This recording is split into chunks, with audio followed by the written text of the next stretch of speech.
You know, everything is vintage. Everything is classic. Cause ain't nothing new under the sun. That means it's been done before. But not like this though. Yeah. Shouts out to my ancestors. Oh, why? Thriller campaign. The real is live life always. Y'all know. So you want to have something where your money's growing. Right now, you want to put it in the crypto. There's a lot of volatility there, but I would say buy the dips. So when it gets low and you know it's getting kind of low, get in there and buy it and hold it. There's altcoins. You got altcoins on that. I'm gonna restart this shit.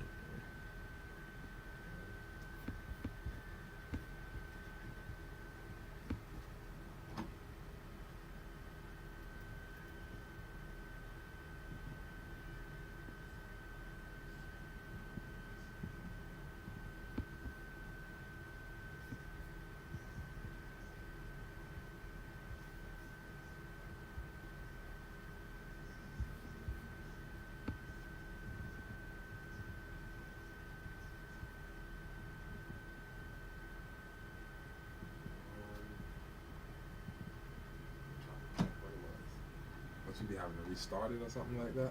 Mm-hmm.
There's a lot of volatility there, but I was. You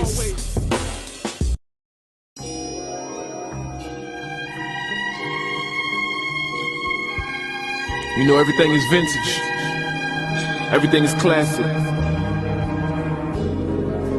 Cause ain't nothing new under the sun. That means it's been done before. But not like this though. Yeah. Shouts out to my ancestors. Oh, why? Thriller campaign. The real is live life always. Y'all know. So you want to have something where your money's growing. Right now, you want to put it in the crypto. There's a lot of volatility there, but I would say buy the dips. So when it gets low and you know it's getting kind of low, get in there and buy it and hold it. There's altcoins. You got altcoins on there. The alternative coins, they're not Bitcoin. They're not the top coins. Most of them are spun out of Ether or Ethereum. Those altcoins, those are the ones that you don't hold for a long time. Those are the ones I do swing trading. So I'll hop in a few of them and you'll look and they'll say most people hold it for 10 days. I'll hold it for 10, 12, 13 days and make like $300, $400, $500 and then sell it. But Bitcoin and stuff, that's what you hold on to. I think I'm Nick Tesla, Bob Marley, master of ceremony, nigga, I'm God body. Cracking up a bottle open and I'm calling Baron. Osiris Green, Mosra Beads, got them niggas staring. I think I'm Jeff Fort, Noah Drew. Painting pictures with these words, man, it's what I do. Shouts out the Thriller campaign, nigga, what it do? Keeping everything kosher, no Jew.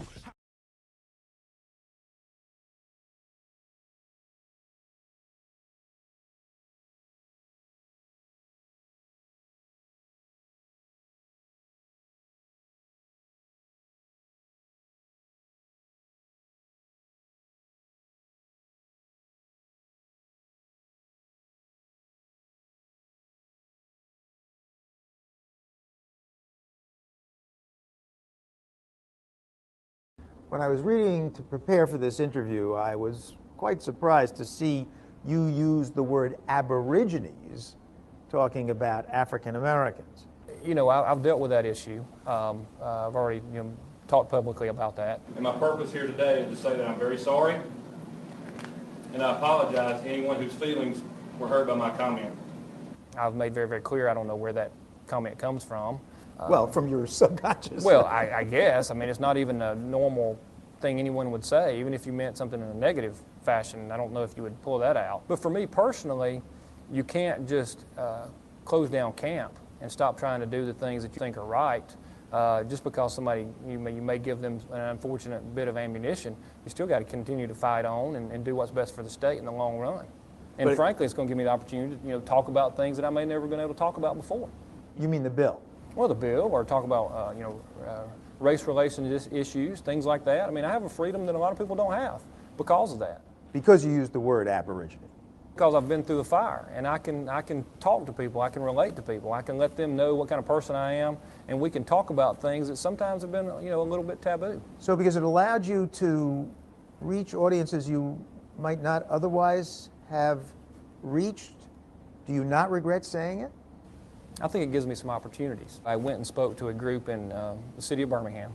It was a city councilwoman's community meeting, probably 95% African American, and because of things that I regret, offhand remark I should not have made. Using the word Aborigines. Right, offhand remark I should not have made. Which you don't want to say. Yeah, I know better. But what it allowed me to do, they actually listened to what I said, probably more than they would have anybody else, because they want to see, this is that guy, this is that person. And we discussed immigration, we discussed policy that deals with the county locally, and there was the ability to actually get across some things that may have surprised them, that they realized, okay, this guy's making some good sense on some issues. I don't know if I would ever have had that door even opened if some of those things had not happened. So it really has worked as a positive in a surprising way to me to allow me to interact with people. Your other incendiary quote was, empty the clip, the gun clip, juxtaposed with immigration, so people think that's what you meant. So how do you explain that? Well, it definitely had nothing to do with violence against anyone. It was totally taken out of context. The purpose of it was I was telling an audience that we needed to exhaust all efforts to try to deal with a number of issues. But by the time it got through 2 or 3 newspaper filters, it was all over the country that I had advocated violence against immigrants. Nothing is farther from the truth.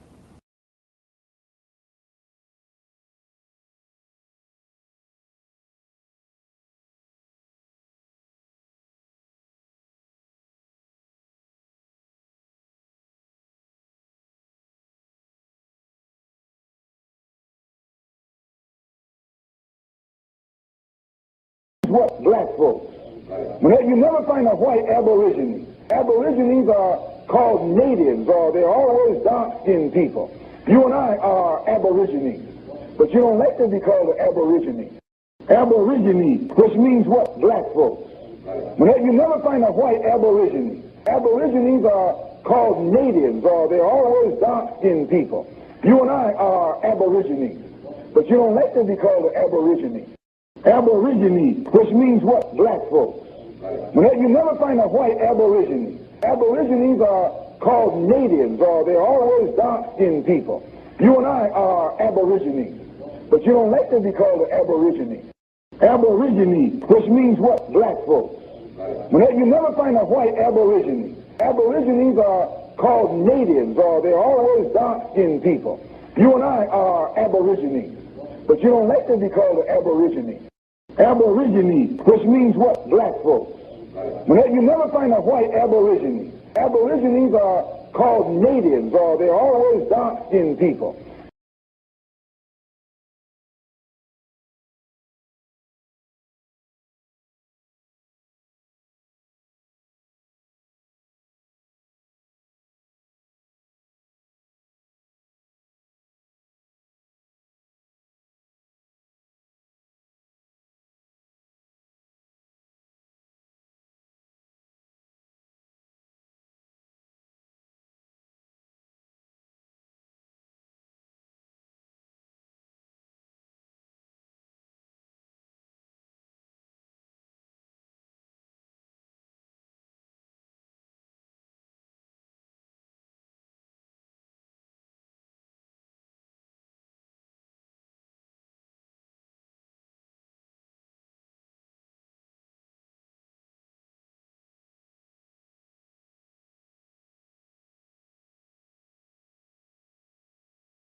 Aboriginal tribes.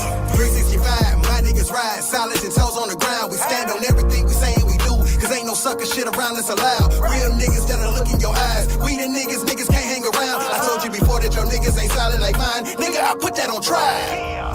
Nigga, I put that on tribe. Nigga, I put that on tribe. Your niggas ain't solid, your niggas is flawed. Them niggas ain't nothing like mine. Niggas ain't ready to stand up and fight. Nigga, I'm watching this shit with my eyes. Foundation on black aboriginals joining the ops. Niggas so out on the tribe. Yo niggas ain't nothing like mine. Yo niggas ain't nothing like my niggas. Yo niggas sold out on the tribe. Put that on tribe. We on some other shit, nigga, no lie. Whatever y'all niggas is on it, we on that shit too. We some Midwest Indians, nigga. We first y'all fuck, nigga. Let's get this shit clear. We ain't them other niggas. You gon' respect us, so shit gon' get hectic. Now how you won't go about this fuck shit? Nigga, you gotta be out your mind, thinking you about to come take what's ours. We ain't them Indians riding your dick. We the ones that's gon' fuck up your life. Laugh now, nigga, cry later. On sight, that's the game we playing. Remember how Toby had got his ass beaten in roots? Well, your ass can get that shit too. Fuck with them other niggas on, nigga. They let you walk up in here with your agenda. Fuck all that black shit you talking and spitting. You gon' respect these American Indians, huh? You gon' respect the fact that we indigenous. You gon' respect the fact that we original. We ain't them African niggas you play with. You gon' get fucked up by real aboriginals. We ain't let you in, they did. We ain't sucking dick, they is. That black nigga told all you niggas to jump in. You FBA Indians winning. Them niggas y'all rockin' with every day. Them niggas ain't real, man. Them niggas fake. Them niggas character flaws, say it all. And you willingly scared of that pit of snakes. Now that's some different shit, nigga, I can't. Them niggas ain't solid, they fight every day. To fuck up your life and your background with knife, but dirt on your name while they spit in your face, huh? 365, my niggas ride, solid and toes on the ground. We stand on everything we say and we do, cause ain't no sucker shit around us allowed. Real niggas that'll look in your eyes. We the niggas can't hang around. I told you before that your niggas ain't solid like mine. Nigga, I put that on tribe. Nigga, I put that on tribe. Nigga, I put that on tribe. Your niggas ain't solid, your niggas is flawed. Them niggas ain't nothing like mine. Niggas ain't ready to stand up and fight. Nigga, I'm watching this shit with my eyes. Foundation on black aboriginals joining the ops. Niggas sold out on the tribe. Yo niggas ain't nothing like mine. Yo niggas ain't nothing like my niggas. Yo niggas sold out on the tribe. I put that on tribe. We on some other shit, nigga, no lie. Whatever y'all niggas is on it, we on that shit too. We some Midwest Indians, nigga, we wild.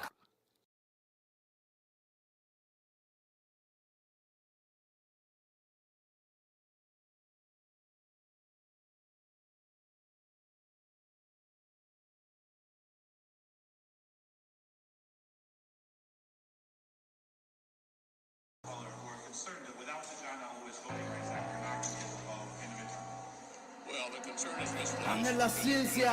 Statistics. African American voters are voting at just as high a percentage as Americans. Trap me in this bitch. Tom Don, real American, original American. I'm from her, I ain't come here. Yeah. Say cop on my color, I die for my brothers, but I do not think that these hoes understand. He landed the Bama, they burned down your channels through niggas and slammers, equality dead. Fuck it, I up, they came back from my virgin, the feather my colors, the crown with the feds. Watch how you classify when you be passing by, calling you black, it's like calling you dead. Y'all came to the land of the free and the home of the brave, but forgot that it's not where you stayed. Start having babies and switching your name around, land on the dies and you taking their place. Don't forget Democrats pushing your city back, casting your vote, put you in the grave. We write your history, filling with misery, lying, told everyone we was the slaves. Where your ancestors from? What name you took on? What boat did you bitches come on? If you had a sponsorship, you not a Tontancy, but my people been here all along. Calling us African must be an accident. Claiming you American shit is just wrong. Clarification in case you mistaken. Sit back and remember the words to this song. Obama is not American. Rich McConnell is not American. You crackers is not American. Pan-African is not American. Remember there's two Americans. We the old, not the new Americans. Man, look how they do Americans. Black people, the true Americans. Sorry, not sorry.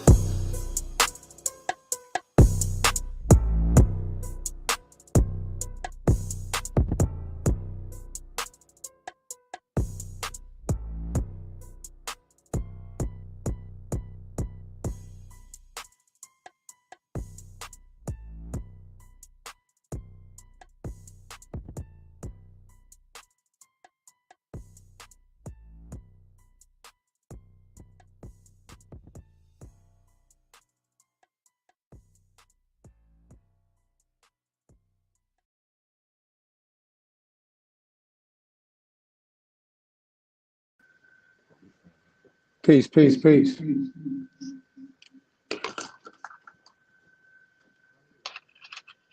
Get this studio thing right real quick before we go in tonight. Shout out to Blaze, man. Tonight you feel a little bit under weather. So, we had to make, adjustments to this Ethnogenesis series part 7, the Ethnogenesis of an Aboriginal American. Our special guests tonight are Kerry Davis, Michael Hampton. African Americans ain't African. Shout out to them, that platform. They've been rocking for a minute now. I'm trying to get this mic set up on me. Hold on, y'all. What happened to the team, Tig? Okay.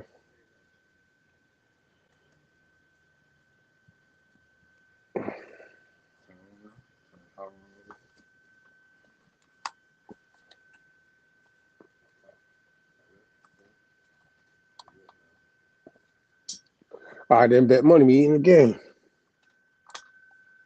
I'm gonna put this thing on and put it right here. All right, so yeah, like I said, we're gonna get popping in a second. I'm just coming on real quick just to let everybody know what's happening. We call the campaign mix tonight. You know what I'm saying? So we played a couple videos, couple joints that we want, promotion, share some information, some things you thought was interesting while we wait for our special guest to come on and we get ready to go in on some things we can go in on. You know what I mean? We thank everybody that pulled up early on us. You know what I mean? For the campaign mix. And as we get ready to go in until 9 o'clock, we're gonna tap into a lot of different situations. Since I do got this time, shout out to Music Media Lounge, of course. We live. Through the campaign, you already know what it is. The harsh reality is live life autonomously. Who else I got? BSB, of course. Lottie Hill 954 down South Florida. You already know what it is. And all surrounding people that's tapping in wherever you at, worldly Aboriginal fresh individuals you did. Shout out to everybody in the chat. Shout out to the social club, the Autonomous Party, of course. Shout out to all the Aboriginals and Maroons out there. Indeed, and all the different tribal groups that's tapped into what we're doing right now. Shout out to you as well. You know what I mean? Halito, Labrie, all that good stuff. You know what I mean? So yeah, man. I was playing that Malcolm X. We were playing that Malcolm X earlier because that then it was redundant, right? But it's like kind of got be pounded. You hear that this man in the 60s was saying this, right? You know what I mean? A lot of people, it goes sometimes without due to know that he said this at that time, the way he said it. And then you heard that guy, a senator out of Alabama, who got rectified. He got in trouble for saying it, and the folk who identified as African Americans were mad at him. They were like, "What you calling us?" You know what I'm saying? He surely wasn't talking to what we call today, who identify themselves as American Indians today, as far as what we think that narrative fits social, economically, and culturally. But we want to make sure that we pounded that, you know what I mean? Because this is the ethnogenesis of an Aboriginal American. We touched into this series for a reason because we've heard people say, different things, and we had to debunk that. We just had to come out and just show that these words are synonymous. Indigenous, Aboriginal, these terms are synonymous. Even though we know in the system today, shout out to Tavis Sanders, NDU, and we've had him on our series, and he's obviously come on our platform to break down this term indigenous and how it works on an international level compared to people that's tapping into this and self-identifying underneath the indigenous things and understanding the laws, indigenous law, and they definitely have been edifying people about that who identify as indigenous individuals. Even though we like to culturally, which we have the right to do, to say we like the term Aboriginal. It has nothing to do with the court of law, as we know. Just like some people say, you're not going to find in the records them saying, Aboriginal, but when you say American, automatically you're saying Aboriginal, like it or not. It is what it is. You know what I'm saying? So we're going to get caught up in semantics. But still, at the same time, the series is also to highlight what condition we've been in dealing with this term that we've been disenfranchised from. You know what I'm saying? And I'm going to save some of that for our guests tonight, but I wanted to just before we go in, you know what I mean? Because we got a little time. But I'm gonna give a shout out to Aboriginal Wall Street last week. You know what I mean? Every first Sunday, that's what we do. Aboriginal Wall Street pull up on us. The week before that, we had Lee Cummins, and when we had Lee Cummins, we went over the Missing Link, this book right here. You know what I mean? And it's Fire book. Yeah. Number 4, small book though. Go for it. You know what I mean? It's thin. So it's a good book to tap into. I'm gonna highlight that again because like we do a book club thing. These are books you can get downloaded, or you can get the physical book if you want to keep it, type thing. You want sources? Sources, lots of sources here because people like sources. Everybody says source up. Give me some sources. Yeah. So with that being said, I mean we're gonna do a part 2 to this actually though. We're bringing this back, but we got special guests, couple special guests. We're going international with this one. You know what I mean? Because we got somebody. Shout out to Rhonda Johnson. Just plugging this in with Brother Odell from the UK. You know what I'm saying? It's going to be tapping in with us for this Missing Link Part 2 version conversation with Lee Cummins. We're going to be live. That's on the 24th of April, last Sunday of this month. But again, like I said, next week we do got Tavis Centers tapping in. Want to make sure I get those plugs in. You know what I mean? Make sure. But now, also on the 24th, we will be tapping in a little bit. It's going to be giving you the kind of like we're gonna go intro on this one right here. This is the part 2 is gonna be called the Missing Link Part 2, but we're gonna be segueing into this. Obviously, we can't go too deep into it, but we're gonna give a little intro to it with the panel discussion that we have on that Sunday. You know what I'm saying? And on that last Sunday, one more thing I want to plug is the Negro Questions Paleo Dictionary. So this one right here is what we're raffling off. We're going to do a raffle for this. You know what I'm saying? You're going to be able to subscribe. We're going to show you how to do it. You know what I mean? And we're going to tell you where you can go. You know what I mean? We're going to, you know what I mean? We want you to subscribe and boom. And we're going to call out a number and somebody's going to get a signed book from Lee Cummins. You know what I mean? You see that? Yeah.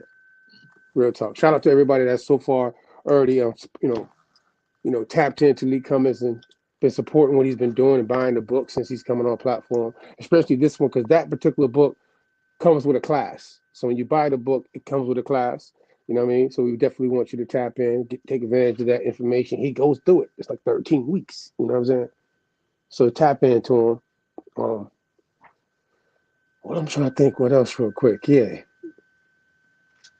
Because I'm trying to hold back. I can't like be scatterbrained with it. I ain't trying to be quantum leap and jumping on y'all tonight. But I'm gonna go back to something that I found interesting. We've been covering a Frenchie for about going on 2 months almost now. You know what I'm saying? And when it first came across, people weren't really getting it. People weren't getting it. It was going over people's heads. We understand why. Because it's like, why haven't we heard this word before? You know what I'm saying? So I want to make sure that people understand, you know what I mean, that this is something we've been covering But tonight we're going to go on a little bit more. We're going to go back over it again because how can we not when our guest tonight has the platform called African Americans Ain't African. And it's been a hot topic, even though this man's the one that has the phrase and has had the platform set up for a while now, at least 6 years, right? God, like 6 years he's been with this platform saying these things. You know what I'm saying? So I want to tap in with the OG definitely in a few minutes. The other thing we want to tap into is quick little plug is Thursday coming up for all our people that's local in our area. We'll be doing a local situation at Crave. We're working out a little thing, but we know it's definitely going down on a Thursday. Campaign, the campaign mix that you see we do on Sundays here, it will be live, you know what I mean, at Crave. You know what I mean? Doors will open around 8 o'clock, we thinking, and we're going to run until they let us run type vibe. But we're going to be live on Thursdays for our locals that's in the local area. You can pull up on us at Crave, you know what I mean? Sunrise, right? Sunrise, I think a lot of here is on the border. But at the same time, you'll be able to pull up on us live. You know what I mean? We're going to have drinks, food, hookahs, all that good stuff. We're going to be live on Music Media Lounge, exactly, too. Shout out to Tig. We're going to have a lot of people passing through, some interviews, some performances, some games, etc. You know what I mean? Ladies, we accommodate y'all, so definitely, we're going to let y'all slide on us, how that work. But at the same time, tap in with us, you know what I mean? If you're local, if you're in a surrounding area of what you call South Florida, the county, the Tri-County area, you know what I mean? Tap in, especially if you local. Like I said, that's one to make sure I plug that in. And am I missing anything, man? I'm trying to make sure because there's so many things got to keep up and everything. I think that's pretty good, right? I'm doing pretty good. I don't know, maybe. Sometimes, I got my notes. Let me check my notes. Type of vibe. Let me see here. Oh man, trust me, it's like I got so much to hold back. I don't want to give it to you all right away. I have to have my mind right real quick. All right, so boom. The only thing I think I'm forgetting is that we did a meet and greet a couple months ago too. You know what I mean? At the end of February. We're planning our next one soon. Classes also available for those who are interested with the Indigenous Law class. And we're going to go into detail next week with Tavis Sanders, NDU, the organization that does these classes that we tapped into. So we want you to come and tap in with us, type of vibe, you know what I mean? And get some information if you're interested in the information he's kicking out. And also, again, we do have the class set up with Lee Cummins, dealing with those things in the books too. You know what I mean? So interactive class, you can ask your questions for whatever you might not get when he's on our platform or anybody else's. You know what I'm saying? You'll be able to get that information live one-on-one with him, with the people that, sign up for it. And something I know I'm missing. Something I'm missing, a class we got popping.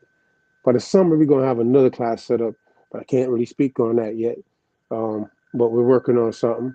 Shout out to the Aboriginal Wall Street again, too. We got some economic things that we have set up for people that are into business credit, personal credit, estate planning, you know what I'm saying? All that good stuff, you know what I mean?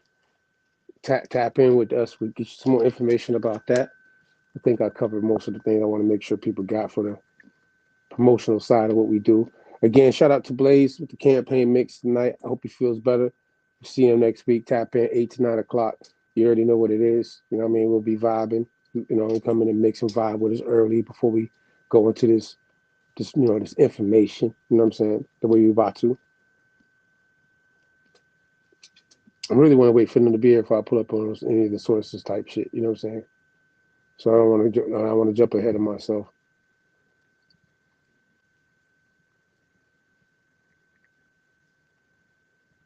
Hold on, give me a second. You know what's crazy? Since I do have time, remember when we was it's always when I do these series, I always never get all the sources, right?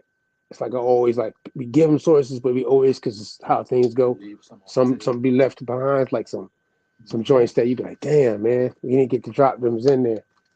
So I think since we played down Malcolm X one tonight, I think I want to pull up something from him that I sent to you a while back from one of the old joints that we never got a chance to really go into that night. And yeah, I want to pull this up for me, yo. Since we got a little time, you played Malcolm X, you know what I mean? Because some information that the man got going on, some people might not know about. This is something we did kind of miss. You know what I mean? Dropped the ball that night. We didn't get to put that in there for the great conversation. That was actually the series we did with Indian Red. Shout out to Indian Red, Black Indians Unite. You know what I'm saying? When he came on as a special guest for that part of our series, this part of our series.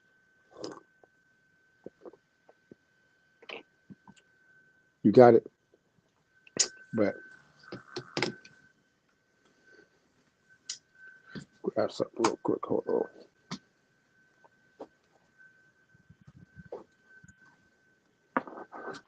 Gotta give me an ashtray, man. All right, so yeah. He gonna pull up, Got a Green gonna pull up in 1 second. You know what I'm saying? What I really wanted to show y'all that we forgot to go in on. And we gonna make sure we get this in here on this ethnogenesis. Some things get, gotta get thrown in at different times. So it's all part of the series. So right here, this is an article from Just.org, right?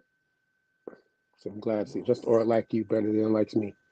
They messing with me. I guess you say that to me all the time, see, but I don't know what's going on. Being biased. All right, so boom.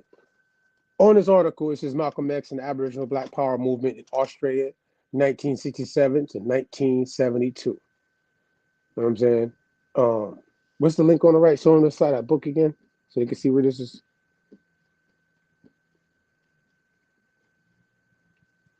Elisa L. Traumeter, right? All right, cool. Just want to make sure people see that clearly, where they get the source and everything, preview.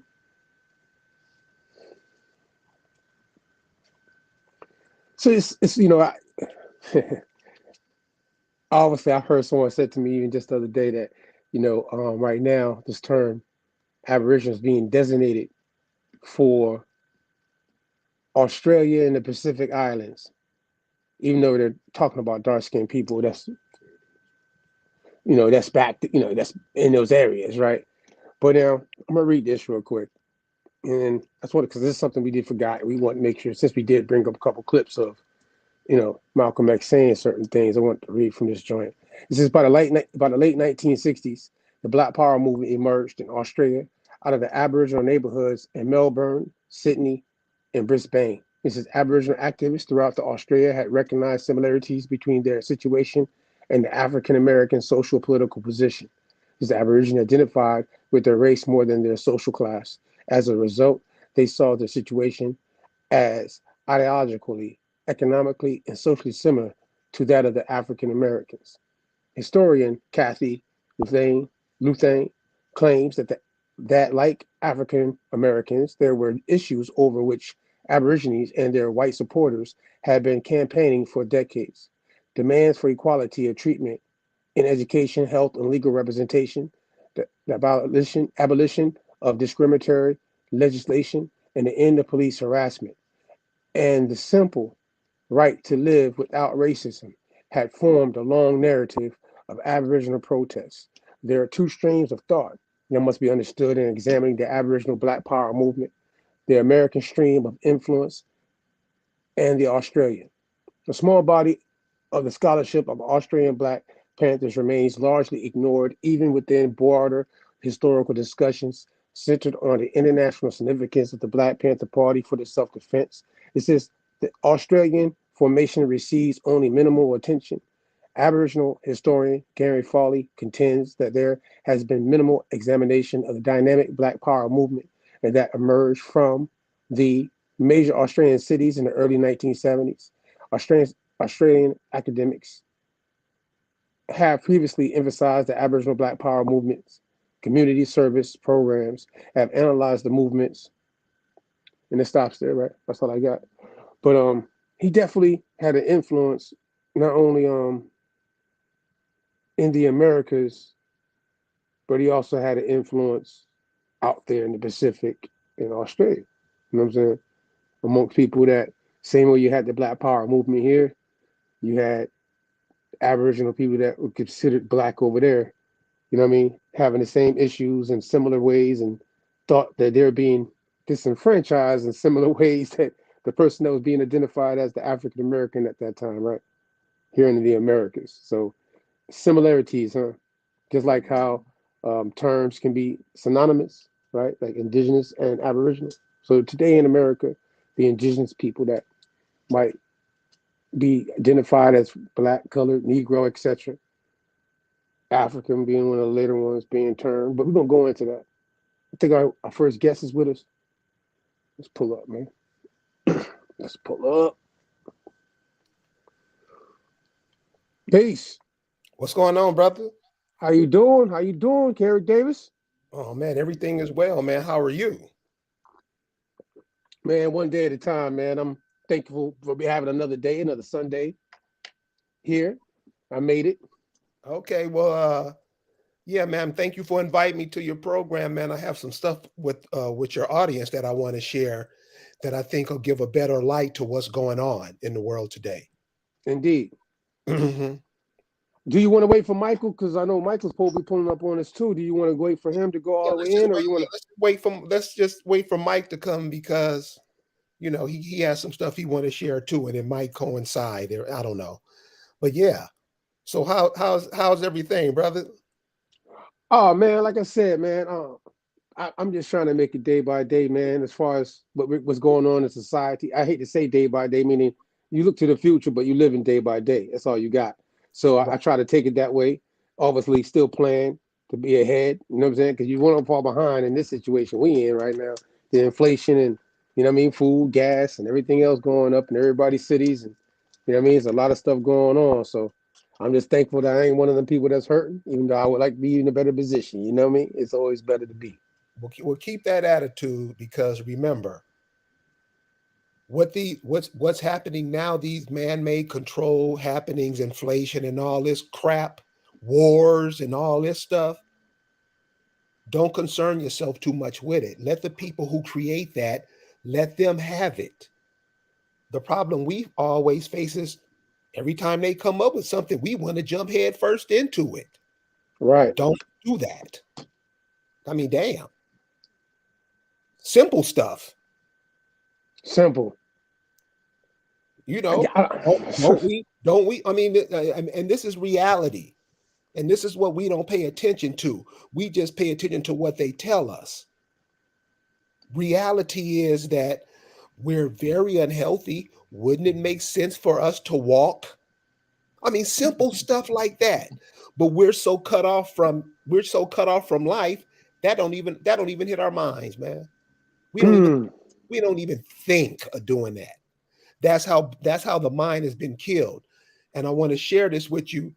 I want to share with you a couple of places in the Caribbean that I'm gonna show you how they're doing these brothers and sisters down there, and you're gonna see. And it's the same playbook they've been playing, like since you brought up that Aborigine stuff earlier. That Black Power movement was just as dumb as the one that was here. And 50 years later, we don't even see it. That was a government setup from the jump. I don't know how we didn't see that. Now they brought the youth in, the real young brothers like the Fred Hamptons. And if you see a lot of brothers who was killed in that, they were young. They were 17, 16. You know, they were young brothers, you know, running behind these cats that were government. I mean, dude, the Black Panthers, I don't have to tell you anything else. How does the third in charge of the Black Panther, how is that a Japanese man? Drop it on him. Give it to him. How? I mean, how is that? Tell me what Korean, Japanese, Chinese company over here have your ass running their country third in charge? Don't make no sense to me. So do you happen to have that Japanese man's name? You know, we'll dig him up sometime. Richard Okoye. Richard Okoye. I hear that. Look, man, look, you got a computer in your hand. third in charge of Black Panther Party, Richard Okoye, come up. It's when they say information, it ain't no joke. Mm-hmm. It's no reason. It's no reason that nobody should be walking around here dumb. There's no reason. That's a fact. You can ask yourself the question. You yourself will give you the answer. That's how much we've been cut off from ourselves. I want to ask you this, because before Mike comes on, we get caught up in anything else. You do have a platform that I was introducing earlier, but I would like you to tell people, because you're going to go into a whole lot of things, but I want to start before, like Mike comes on. What made you inspired you to do African Americans Ain't African? When did you decide this? Because I know you get this question probably before I have, but I wanted to ask you just for our audience, what made it click for you to say this at the time that made you do it? Start asking questions. That's what I mean. If you ask yourself a question, you're not. See, many of us think we're our eyes, our hair, our skin color. That's what we identify with. We don't identify with our heartbeats. We don't identify with the blood running through our veins. We don't. So, but when you have to take a shit and them bowels move, what do? Shit. You right. That controls. So we don't control nothing. No, we think we do. And then we put all these other terms on it like black and blah, blah, blah. So I was just brought up like everybody else. School was a joke. From Sunday school, from kindergarten to the 12th grade, all that shit is a joke because you're not allowed to ask questions. And so children are normally inquisitive. They want to know. They may have heard their mothers and fathers, their grandmothers or fathers talking, and they have a different look on things. So they ask the teacher, can you explain that? The teacher will call that kid a troublemaker. I can tell you many of brothers who've been through and sisters who've been through that story, including myself. So that's what they do. They stunt your growth at an early age. But I was always the one asking questions. I'll sit up in church and raise my hand until the pastor stops running his mouth and asks the question. Want to know what I want? Ask a question. If you ask a question and a motherfucker can't answer it, and he don't tell you he don't know, he lying to you. And that's what goes on here. So I'm like everybody else, going through school, hated it, didn't want to go to college, made a mistake and went to the military. Another thing we're gonna have to get into, because that's fucking brothers' minds up big time. That was whack. And to get a job, didn't want to do a job.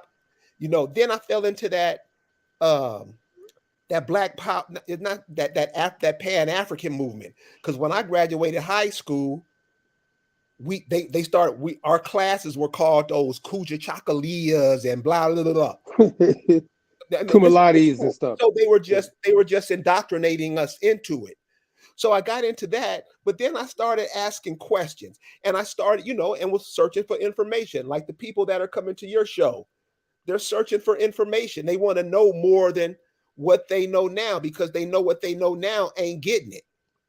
And right. What's going on in the mainstream, most people don't really want to be a part of that. No. We don't want to run their corporations no more. We want to run our own. We want to do our own fruit production. I know a lot of us do. Most of us don't care. We eat whatever boss feed us, we eat. And you talk to them shines that's eating these damn watermelons, seedless watermelons in the middle. There you go, Cole.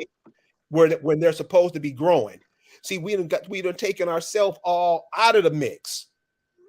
All out of the mix. And we do it ourselves. Nobody pushes ourselves. I want to go, pick me.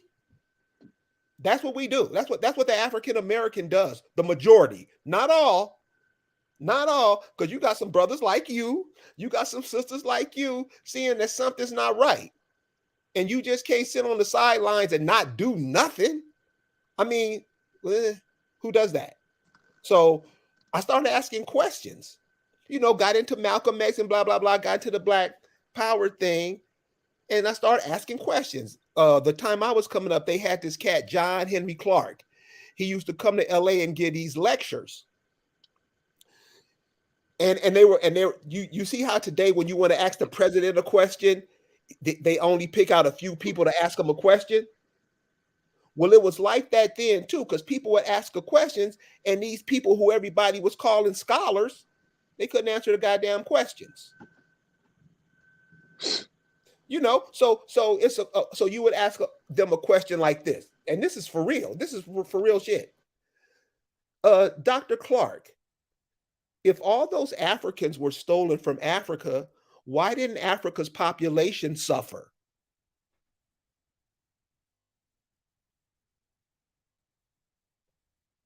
My fault. I'm sorry. I'm trying to get somebody, make sure Michael get on here. I don't know if he know it already. He's supposed to be on here with us right now. So trying to make sure he's straight.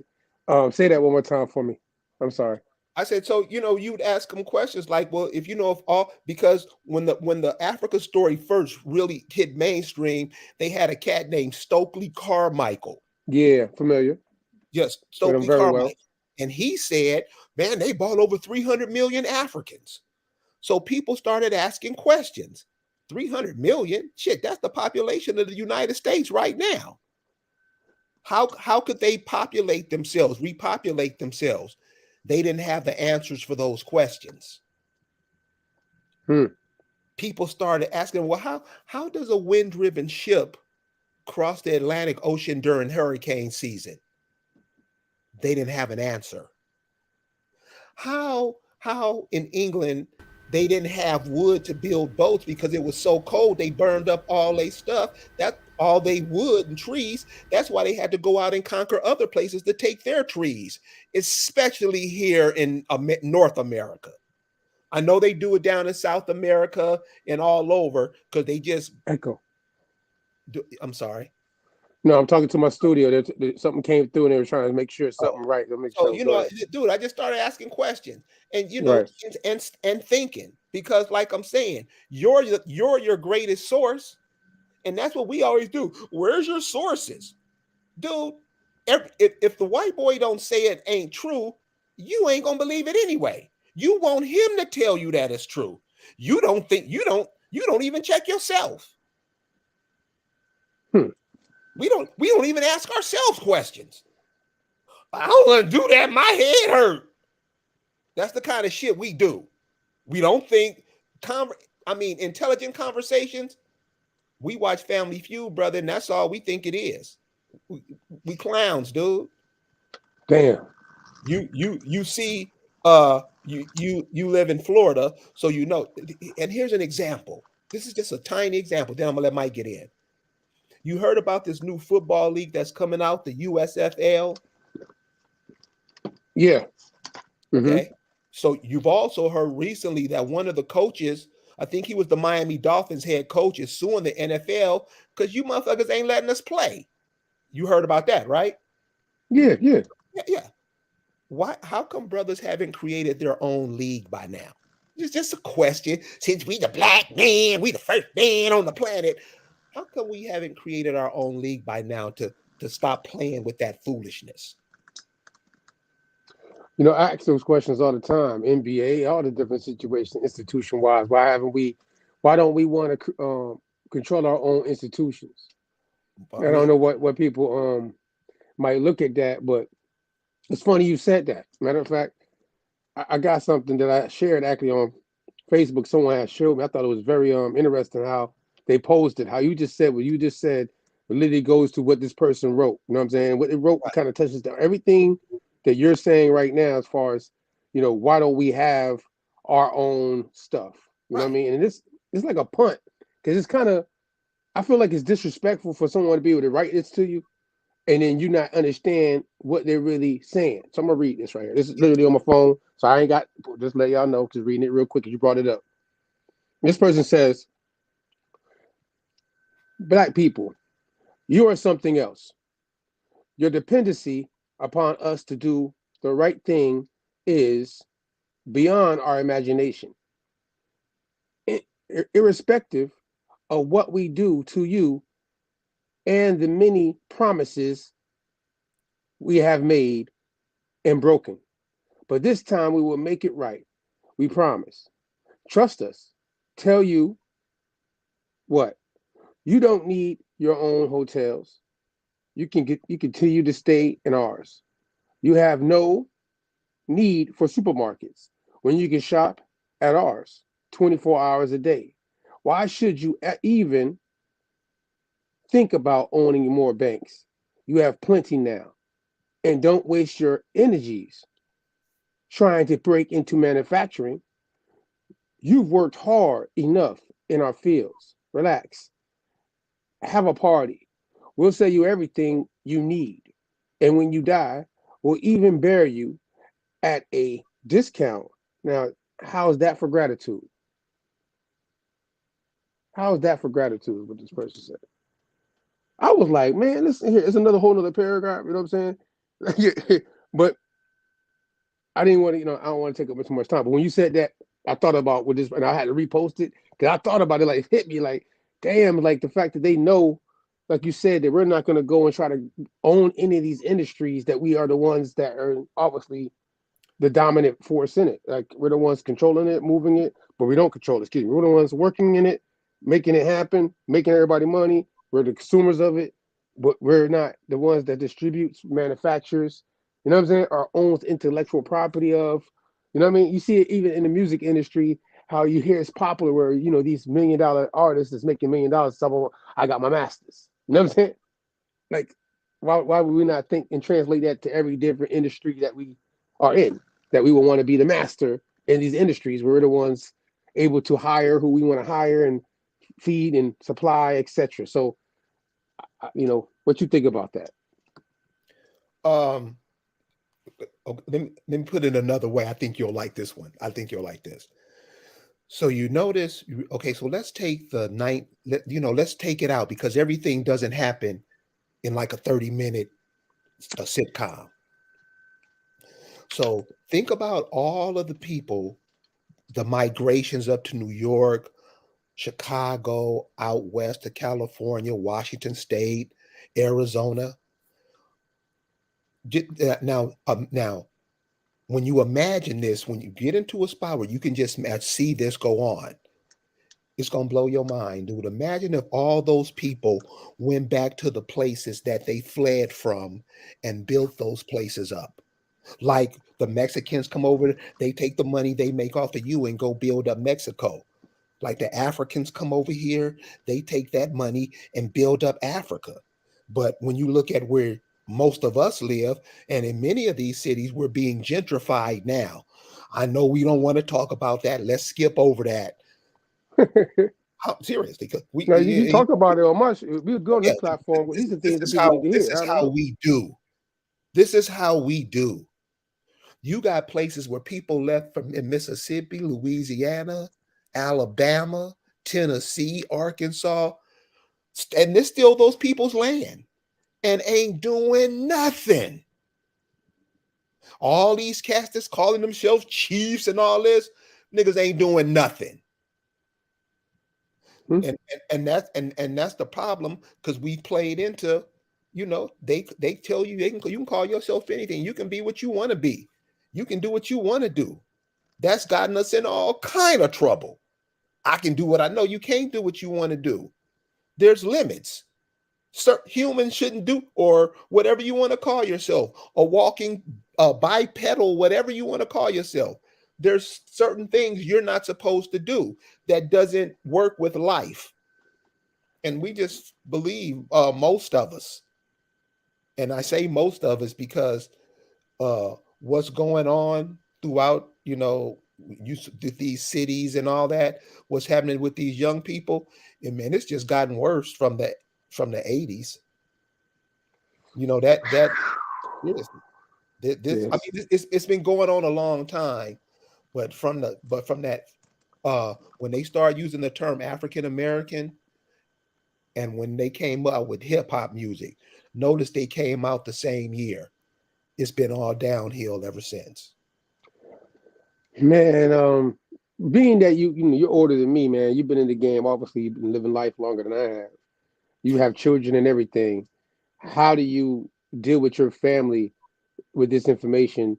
Because obviously, again, you have family members Well, that might think differently. So how does that work with you with this movement? yeah, I just tell them. I just, they're, most of them. My family's originally from Alabama, Right. and so during that whole 60, and they always wanted to get out of Alabama. There's some interesting stories that went on down south. I'm sure you heard. I know you heard of many of them, but Alabama is something you really never hear of because they keep it hush hush. I know people who have become doctors, lawyers. They'll never step back foot in this state again. From people from Mississippi, because of the atrocities that were done to them to scare them off of their land. Once you remove the people from the land, the land needs its people who was born on it, who come from it, to live on it. When they start calling you black, Negro, African American, A, B, C, D, A, whatever, all these new words that they're coming up with, they pulled you away from the land. And the African American is so mind fucked, they can't even see that. Imagine somebody pulling you from your mama's breast when you was 7 months old. You'd be like, motherfucker, what you doing? Nah. So they pull you away, they pull away from what created you, what gave your family life, or whatever lineage you came from, those people who were there, pulled you away from it. And now you're convinced that you're never going back.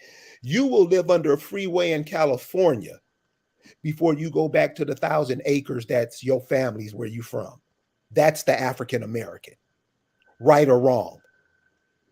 Yeah, that's where we from. We from here. We from the Americas. So I'm native. Our people are native to where they were born. That's just, and they were raised there, been there forever. Native means born.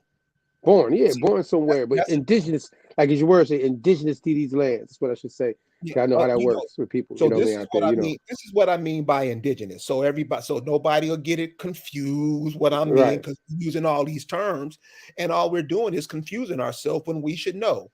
What I mean by indigenous is the people who were created by the land, the earth.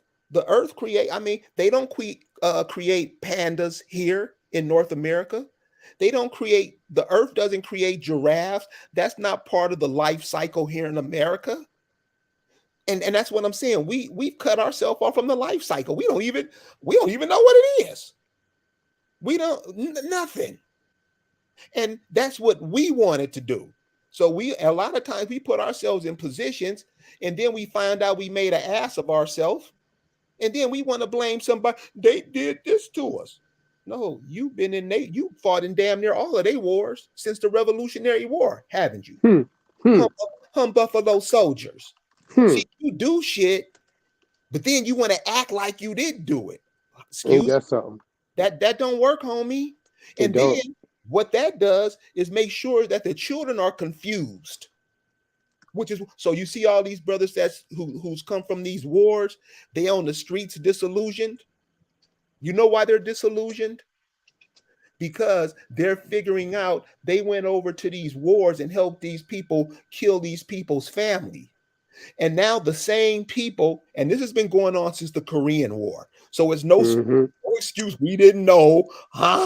Nobody told me. That's played out. These brothers are coming over here and they're looking like, damn, I was over in this dude's country, and now he's running the damn smoke shop on the corner. Everybody getting paid off of us. And we fought in these people's country. Now, damn, my family's in the same position that their family was in when I was there. A lot of brothers are starting to realize that. Because we think we can go fight in other people's wars when you don't have nothing to do with it. You don't sit on no board saying you're going to go to war. Somebody tells you to get your ass in there and fight. Yeah, boss. That's what Negroes do. Right or wrong? Going with this. Yeah, you're right. No, brother, I ain't going nowhere. This is how it is. See, it's so we look like assholes because we like, damn, we participate in this shit. Yeah, we full-fledged into it. Hey, you see with this COVID thing, with the mask thing, you see what the Negroes who still wear the mask say, what they act like. They act like they the mask police. The public, the people who work in public places, the people who work in public places, people who clean the streets, the people who drive the buses. Oh, they this is what they do. Then we try to act like, I don't see it like, and that's exactly how it is. Because we've lied to ourselves so long, we lied to our kids so long, we bullshitted so long. This is what we behave. We don't think about treating each other with any respect. I got a question for you. Yes, sir. And you were just saying everything you were just saying. There's a part where you just said when you said that all the alphabet letters and stuff like that we got going on today. How do you feel about the ADOS and the FBA, for instance, as those alphabet organizations are called? How do you feel about those organizations and what they're doing in this time? Did your great grandmama call you FBA? Did she call her people FBA? Are there any towns around America that are calling themselves foundational Black American towns? This is what I mean, dude. We out here confusing the people on purpose. The shit is dumb. A motherfucker can tell you from Africa one year, the next year he can tell you a foundational Black America, and your dumb ass run with it. But if we call you dumb, we're wrong. Dude, are you crazy? And that's the African American. That's what they do. But Tariq Nasheed has been doing these videos, right? I know you're aware of him. He's the head guy of the FBA movement, for us. He's very popular, right? And he's doing things, people will back him up because what he's doing, they say, in these communities, and these videos, obviously these productions he's putting out with the hidden colors, the butt breaking, as people like, and, how do you feel about just, like I think you mentioned something to me about how a couple of years ago he was saying something different. Now he's saying this. Like, how do you look at him as a person that people are following with this movement? Dude, we need as less confusion as possible. It's simple. My mama, she has a mama, she has a mama, she has a mama. Find out who your folks are. All this bullshit, you confused over all this stuff, and other people are coming in taking your shit. It's confusing. We don't have a place where our children can be creative and invent things. We got to send them to other people's institutions because we too goddamn lazy and stupid to come up with our own institutions. And I'm not saying this to be an asshole. This is the reality. You are in your homeland and people are coming from Russia, setting up shop in your land, and you're making sure the Russians get paid, aren't you? You support everybody but yourself, don't you? And you always support shit that don't make no sense. Really? Foundational? What the hell is that? What is that? What people? Where have they ever? Where like African American? I be asking people, how come they didn't call your mama African American when she was growing up in 1950? When did that term come in? African American wasn't used in the 60s. They were calling you Black. They weren't calling you African Americans in the 30s. They were calling you Negro. You just pick up these terms and run with it, and the whole time you have it in your hand, you're confusing the youth. That's all you're doing. And I think people are that money thing. We're really into that money thing, and we don't even realize it's fiat. The majority don't even realize it's fiat. When you ask these cats, are the people who are the people on the the indigenous people who were on the money in the 1860s, did they call themselves foundational Black Americans? Did they call themselves, what's this other thing you said? ADOS? ADOS. Did they call themselves that? No. So why are you the legacy or the lineage that they're putting out, you're putting these names and these alphabet names around their neck? Why are you doing that, sir? He said, why? No, this is the way you said it. It's the real though. Like I understand. That's why I just want people else to understand and tap into our platform and listen to our Sunday conversations and the different guests such as yourself who's been doing this a while. I know you sound like you're frustrated to an extent with our people because of the fact that we're not using common sense, I guess. But common sense is considered not common, right? So, and a lot of people aren't doing no research. Laziness not only comes from having your own institutions, but just for you to even not even want to do genealogy. How do you feel about genealogy when people not paying attention to that, dealing with their own families? I mean, that's on everybody. You live in a so-called society where you can do what you want to do.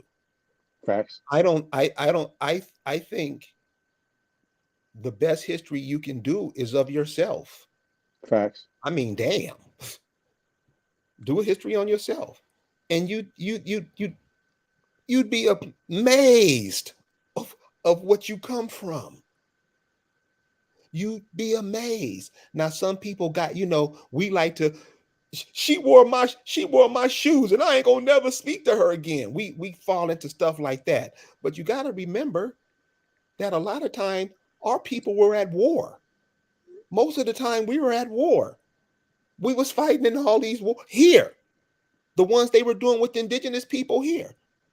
Longest wars ever, 300-year wars. We don't take that into account. We're not paying attention to ourselves. We're paying attention to everything else. We're not paying attention to ourselves. And since we don't pay attention to ourselves, other people come in and take control of you. Because that's all most African Americans do what somebody else tell them to do.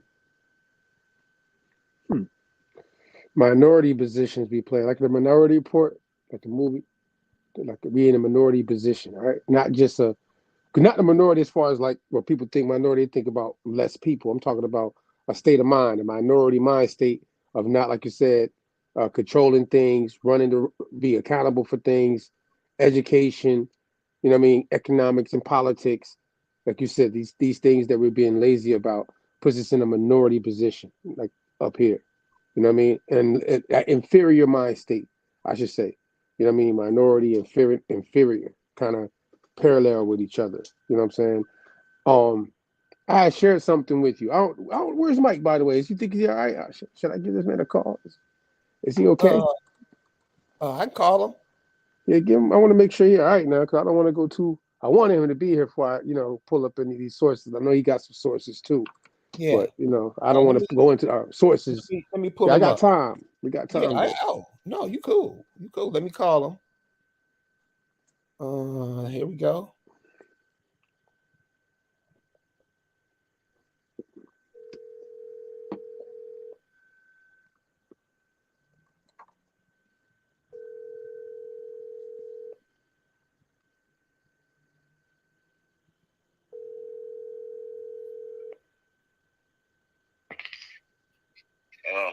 Hey man, we waiting for you. Here I come. All right. Later. He said, here he come.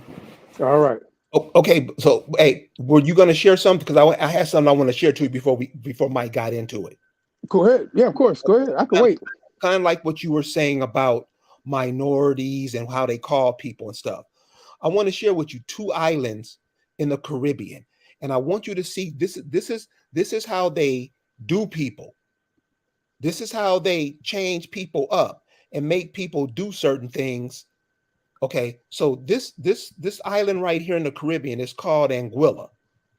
Okay, if you read about Anguilla, it tells you where it is, what it's next to, blah blah blah blah blah. Tells you a little bit about the place. blah, blah, blah, shows you a little map of where it is in the Caribbean, the land, what Scroll the up. land is like, blah, blah, blah.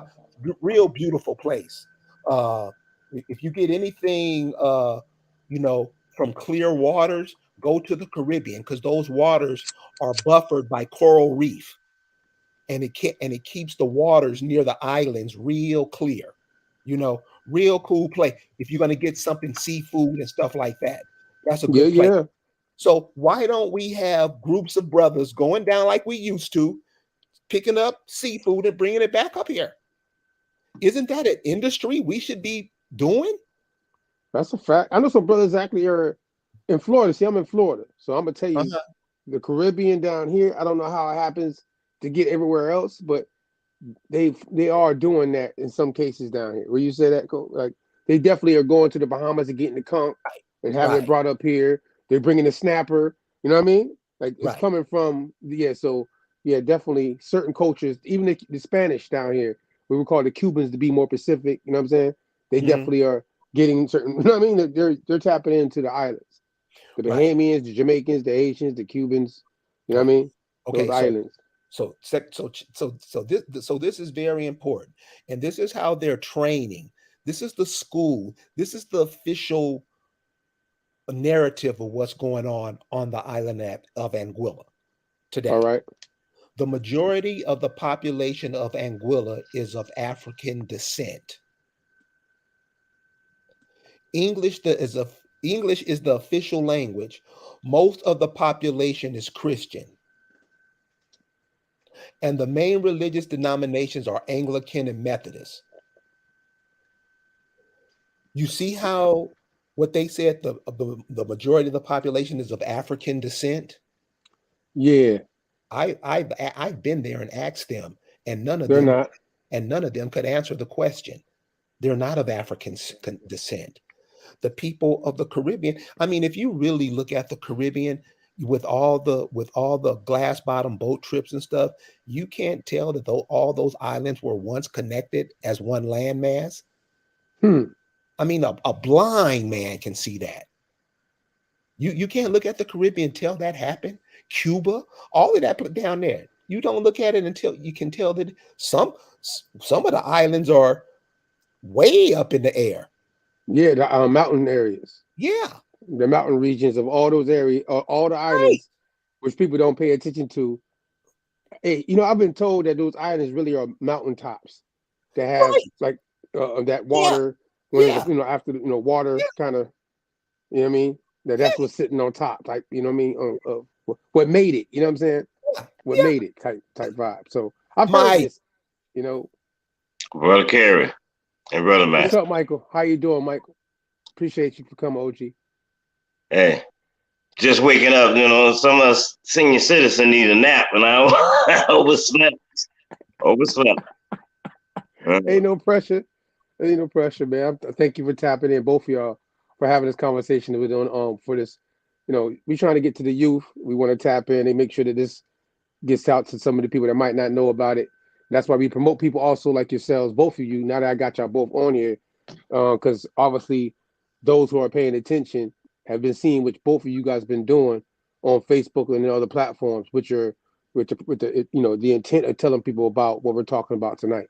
So I wanted to give you your flowers now, by the way. Some people might not ever do it, but I want to highlight people such as y'all that I know I've seen in the community doing what we're doing right now for a very long time. So shout out to y'all, by the way. I appreciate you, bro. I appreciate you, man. Thank you very much. No pressure. Yeah, people before you, some people in our community, especially when it comes to these kind of topics, sometimes they be in competition with each other about putting out information. And if it's about really getting the information to the people, and it's people before you that did it, you're supposed to tap in with them, right? That's how it used to be back in the day. You know what I mean? You go to the people that you call OGs or people you see as older than you, that's in your community, that think like-minded like you, and you go take information to them and show them what you got, and they're going to tell you something that might match it to take you further. You might show them something too that take them further. That's what the youth and the elder youth kind of interchange in this cultural exchange of conversations when it comes to this type of information. And I think that we don't tap into our elders enough that have this information. You know what I mean? Especially if they're willing to speak to us about it. You know what I mean? So again, both of y'all easily could be my older brother at least. You know what I mean? I got a sister almost 57 years old. You know what I mean? Shout out to her. She don't like to tell me that. Hey, she's tell you the truth. She's Shout 14 out years to older her than me. too. I'll be 57 So, at the end of this month. So all shout right, out. so y'all be like my older brother. I look at y'all like my older brother, that type of vibe. You know what I'm saying? So I can relate. So that's why I can come to you. I'm coming to y'all. Like sit down with an older brother and be like, so what you think about this? Hey, this what? So again though, man, is there another source? I know I just wanted to just say shout out to Michael Hampton first before you finish what you were saying, Kerry Davis. Sorry about that. Is it another source? I'll just piggyback on what you just said. So how we could be your older brothers. So we had cats when we were your age that could be our older brothers. And I just want to share these cats with your audience because you can learn a lot from these brothers. Please do. One is Dr. Bobby Wright. Bobby White. Bobby Wright. Right. R-I-T. W-R-I-G-H-T. W-R-I-G-H-T. University of Chicago. Okay. Bobby Wright and menticide. He coined the term menticide. The menticide is destroying a person's or group's mind with the ultimate goal being destruction of that person or group. The other cat, and many of you may know this brother, Dr. Amos Wilson. Yeah. Bad. Check out the works of those two brothers. If you in 5th grade now, by the time you finish with those brothers, you'd be a PhD. They lay it flat, straight. Serious. I'm glad you said that. So until you piggyback off me, I don't eat no pork though. By the way, I don't do it. But I understand. I piggyback off you back and ask you guys both this question. Now y'all together. With the sources out there, why is it that we haven't, for those who understand what we're talking about, why hasn't, in all the information the sources put out, why hasn't we haven't been able to gather the people to make a claim for the things that we have factual evidence for about what we've been disenfranchised from? Why are these other groups going around doing these campaigns underneath the ADOS and FBAs and things that we know we don't agree with? But why can't we get our collective together on a social, political, economic, cultural movement to make these claims? You understand what I'm saying? Like, why can't we make these claims? Because I was told that you're not supposed to sue, you're supposed to make a claim. So if people have their genealogy and they got certain things in place and they know the history and we got the sources, why are we not collectively coming together to do something about that in the action of what we're talking about tonight? I got to get this off my chest. I wanted to ask the OGs about that. What y'all think about that?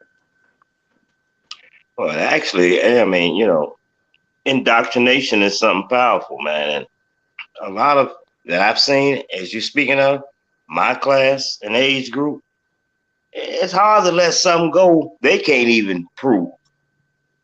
One is the Bible. You say, why is it so hard, man? Hard to let that go, man. It seems so real, even though you can't prove a thing out of it. So we Israelites, Muslims, we everything but what, it wasn't taught to me in my household. On my mother's side, on my father's side, my granddaddy was a Mason, was an Eastern Star. But they didn't take it literally, man. They didn't teach that. I'm born in 1965, coming up through the 70s. They weren't teaching we were 12 tribes of Israel. She just liked the scriptures. And I guess my old man, my granddaddy, just made money being preacher. But why we can't come together? Because we got so many ideologies. We think a lot of things, and most of us, and I'll be quiet, are scared to come together.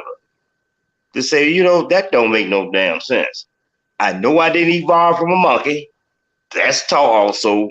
Well, it was taught to me in school. And I know two men and create a woman. That's Kerry thing. With your Genesis, you know what I mean?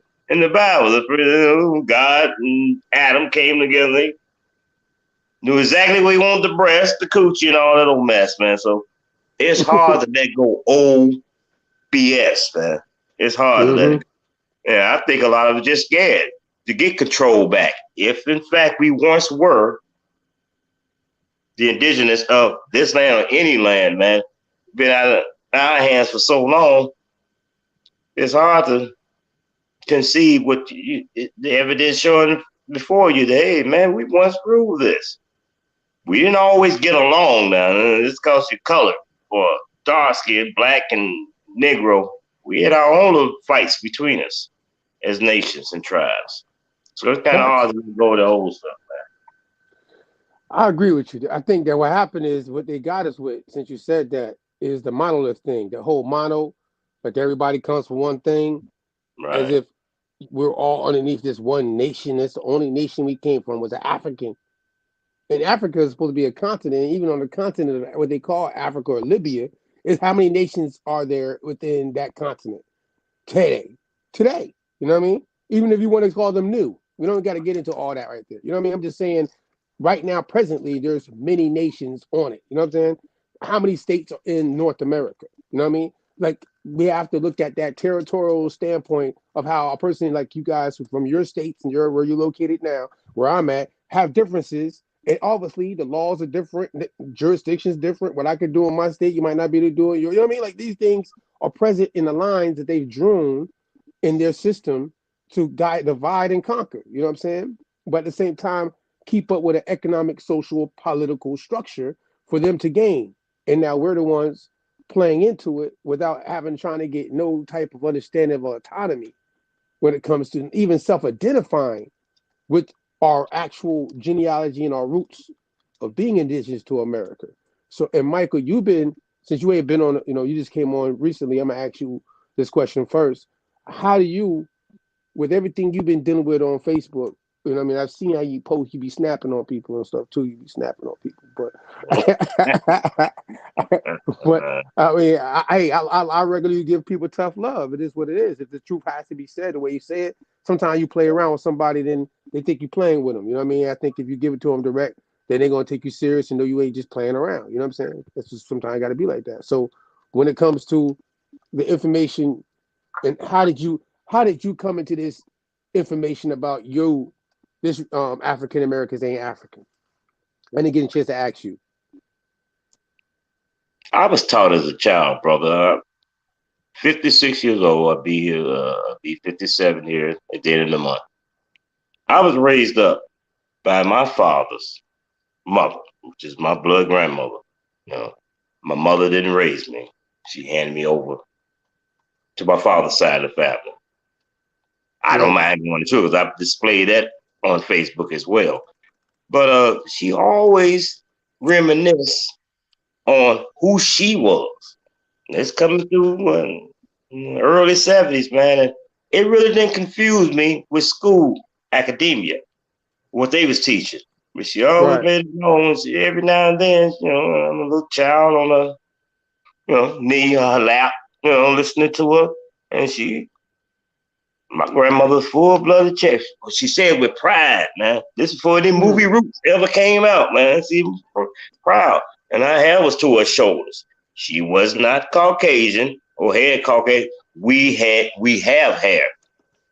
But the perms done burnt so much of our sister's hair out. and the environment and different things, it just don't grow like it used to grow, for women. Right. So how I come into this knowledge, I always known the knowledge, man, but I never let it conflict and get involved. I didn't try to preach it or nothing, man.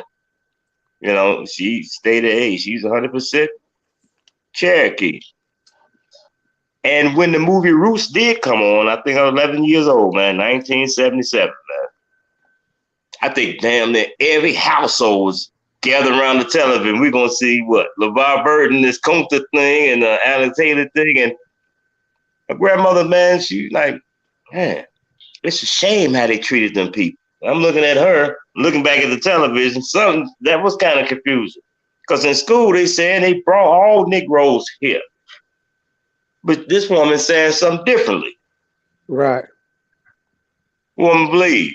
When about believe it. The woman who raised me, feed me, I asked when I needed it and probably didn't need it, but I stuck with the simple fact. I try not to use the term Indian. Why is that? What is it? I gotta ask you that. Why is you don't like to use the term Indian? I had to ask you that particularly. That stood out because some people, in the chat and certain people that's listening that self-identify with Indian, and I see the people debating and there's new ways of people that's getting into this information, and they take that personally these days, man. So I just want to know why you said that, if you don't mind. Well, Indian, from my research, is synonymous to savage. Okay. It's interchangeable, savage, Negro, and you just won't get it right. As in the 5 civilized tribe, you're civilized now because you done cut your hair. You're not wearing it naturally like Kerry's wearing his. You're wearing yours, but shirt and tie, your mannerism. You can't tame an Indian. Hey, all right, I remain uncivilized, So Indian is not an insult. Indian derived from a lot of different words. It got nothing to do with that. What's that country? India. Yeah, India. It's got nothing to do with it, man. It's just when white folks, and I mean literally, white folks can't pronounce something or identify with something. They just change the name. They just give you a name. Since they controlling his story, it goes down that way, Yeah, since you said that, everybody be knowing about the Christopher Columbus story, right? I know you guys are familiar with this. In school, y'all were told about Christopher Columbus in school, right? Right. Yeah. When they run down on Christopher Columbus, these days there's more information being put out. Because even when I was in high school, certain things that I was told about Christopher Columbus, I'm reading now, and I was not told it then. So I'm like, wow, they weren't telling us the whole story. But with the missionary work of Europe and their papal bulls and their popes and stuff like that were passing certain laws and kicking people out of what they call Spain and that whole Southern Europe and all that. These people that were fleeing from over there and came across here with Columbus, these people had they had an inquisition taking place. And the people they came across with this word Indian, like you said, didn't come from no place named India. The place what was called at that time a Bharat, right? Bharat or Hindustan, Bharat, yeah. You know what I'm saying? Yeah. All right, so we know about that. You know what I mean? We know at the time of 1492, we know that the place that they're saying India now wasn't called that then. Hindustan and Bharat is more the term, you know what I mean? So just to make sure I let y'all know we know that part, right? But still, this term Indian is kind of connected to something, and we've gone over this, called Indios. Indios. And it's funny because Nombre de Dios is a missionary site that is in Panama, down there in South America, and also is in St. Augustine, Florida, the oldest town in North America. These are missionary sites that the Spanish set up with their missionary people that came across these groups of people. The one in St. Augustine, as much as the people like to be particular and use the word Indian for them, they would be called the Timucua. And they say the Timucua did a Thanksgiving with the Pilgrims, these groups of people that were in St. Augustine, and they used the term Nombre de Dios, which means in the name of God. Right. In the name of God. They're saying that from that time there was always indigenous people that they were able to have amity with or converted to their ways of living. And then basically there was others that did not. So this word Indios, now that we're looking at it from the understanding of Latin and the Portuguese, and we know exactly what European groups they said came over, we're kind of like learning now that it's a little more deeper. So that's why I asked you that question, Michael, about the word Indian and why you feel that way. Because some people, that's the debate going on in conversations because of how some people might look at the word, even though we know in the system today, American Indian tribes, etc., are going to be used to, to denote these groups of people. But still, I just wanted to hear your thoughts on that. Kerry Davis, what you think about that? You know what I just said. I think it's just better to go by what the people call themselves. I agree. Because when you call yourself what other people call you, you be their bitch. It's that simple. I mean, damn.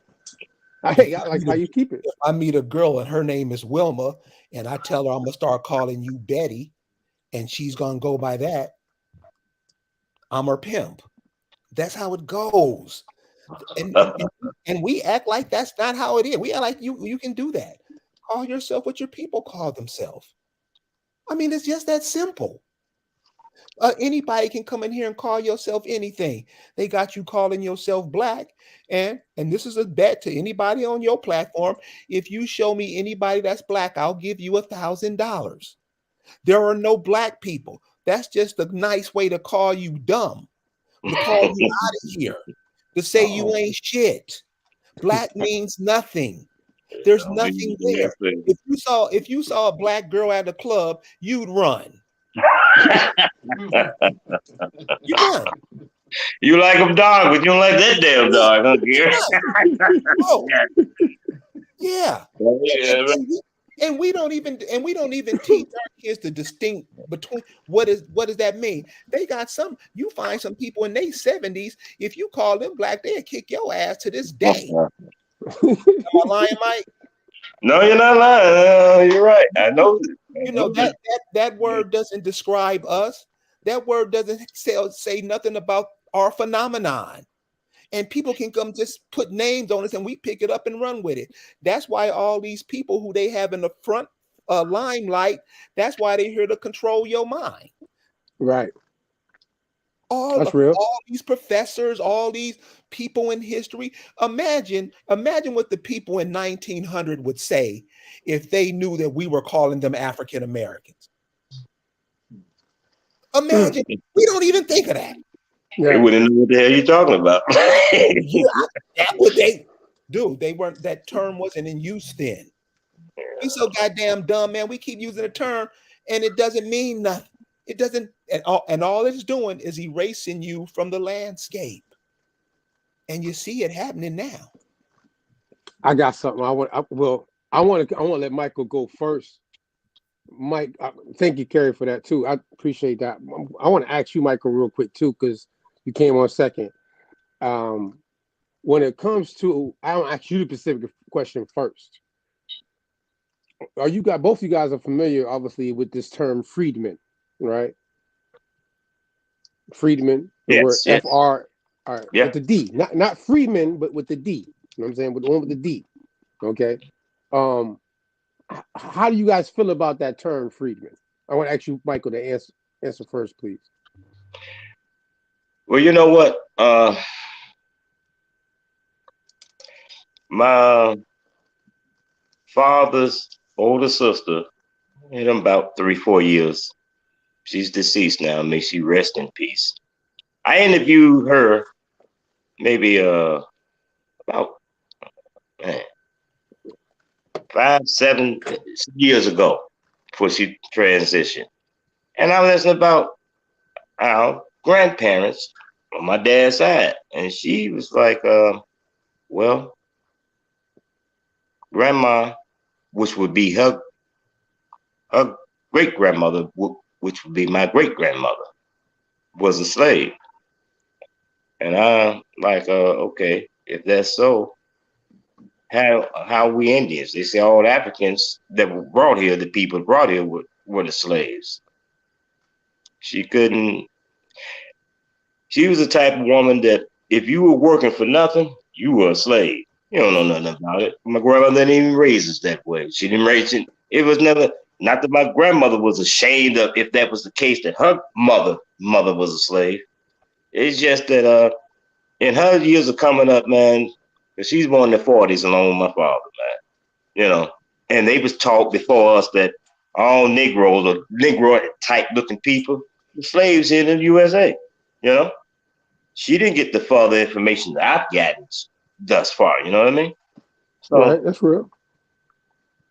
I just looked at her side like she couldn't explain, you know, but that was our work anyway, man, regardless of slavery, of sharecropping, cotton picking. How else can clothing be made? I mean, that was our work. That was our institution. Industry. Yeah, it's our industry.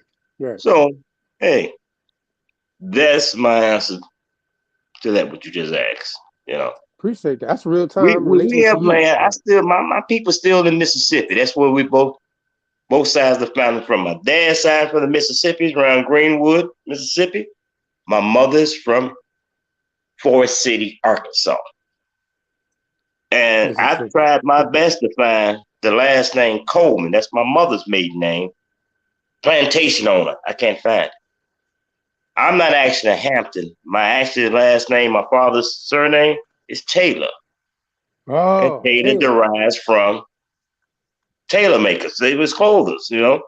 So Coleman is coal miners of Arkansas. I've done the research. I had to go and research, man. Who the hell am I? Because my mom, she's about 81 something now. She don't want to remember nothing. I had to go to her siblings to find out on that side what part of Africa. They say they don't know shit about it, man. I mean, if she 80 something now, they not that much younger or older than that. They don't know nothing about it. Nobody's running from Africa. Africa running over here. So it's not me running from Africa while you are running over here. To be free? I guess. I don't know. I'm quiet. I appreciate that. Kerry, Indigenous one. How do you feel about this term freedman? Before I go into something, I want to pull up something for y'all. You know, all these terms are just used because the Negro is used to make everybody money. These freedmen, all these terms, they're corporations. What did the people call themselves? And we keep getting off of that subject. Fuck what somebody else called them. What if these people, they have the mindset to build communities and build counties and up all this. If you look into what the people were doing here long time ago, while these people were living by these rivers and these creeks, what kind of industries did they have? The tobacco industry is yours. The cotton industry is yours. The fruit industry is yours.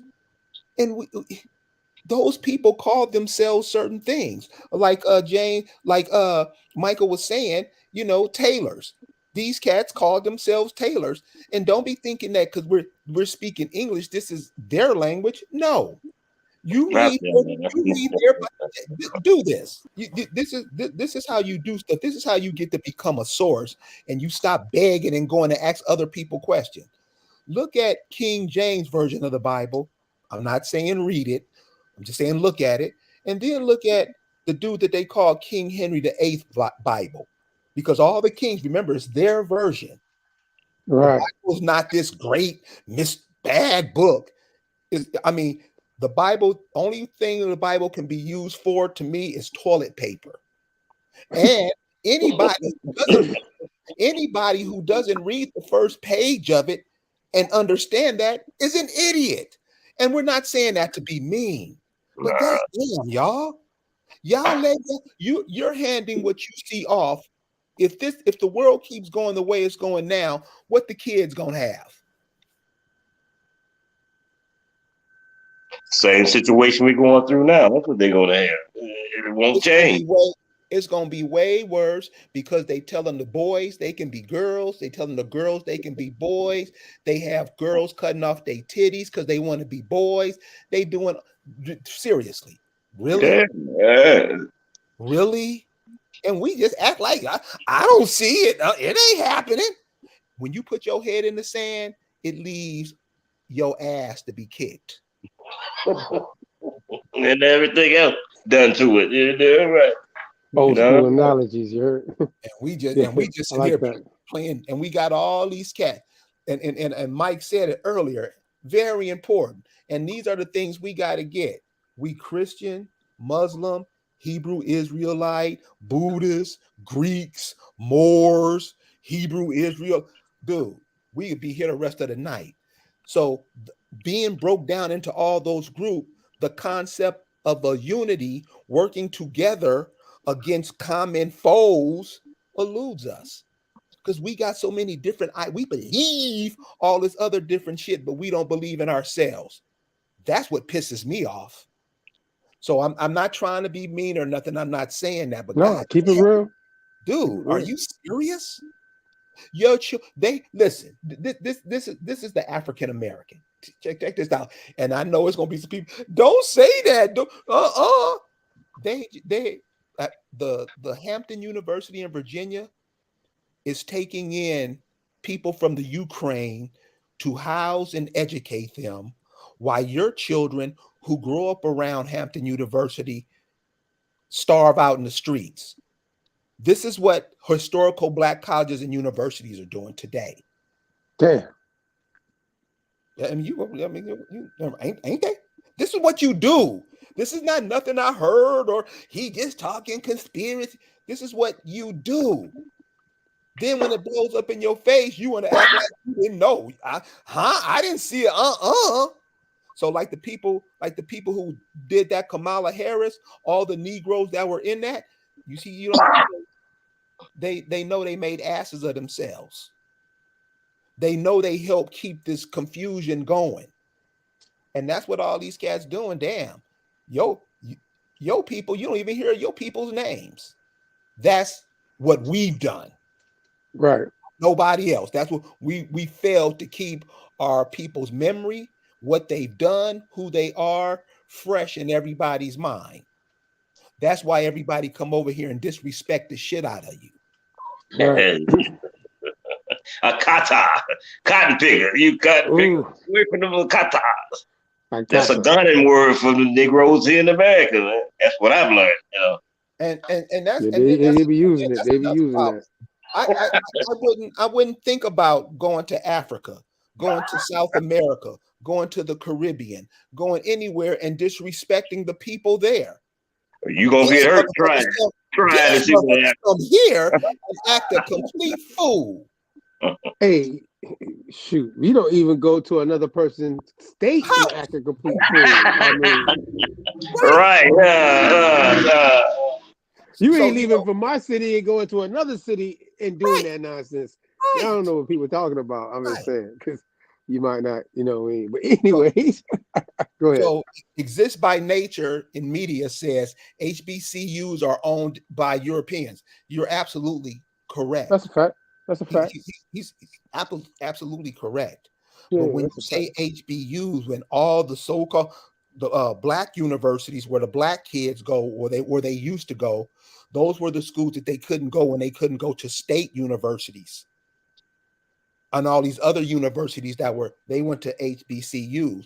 So the perception is that even for you to get a decent, and you don't even get an education, most of us go to these HBCUs. That's the perception with everybody. And you're absolutely right. They're owned and operated. And it didn't be like that. If you look at schools like Tuskegee University, the students built that school. They made their own bricks. That's real. I went to FAMU. So historically, I know HBCU. I went to FAMU. These people shout out to FAMU, by the way. Yeah. I mean, yeah. But since you said too, Europeans, and where people say Europeans, we're not talking about, in some cases, white Europeans either. There's dark-skinned Europeans that's not being talked about out there. We've been going over that. So I can't front. When you say Europeans no more, I am not going to sit here and make people think that this European is only this Caucasian. You know what I'm saying? That is not the case. So and that needs to be understood. You can normally pick them out. You can normally tell who they are.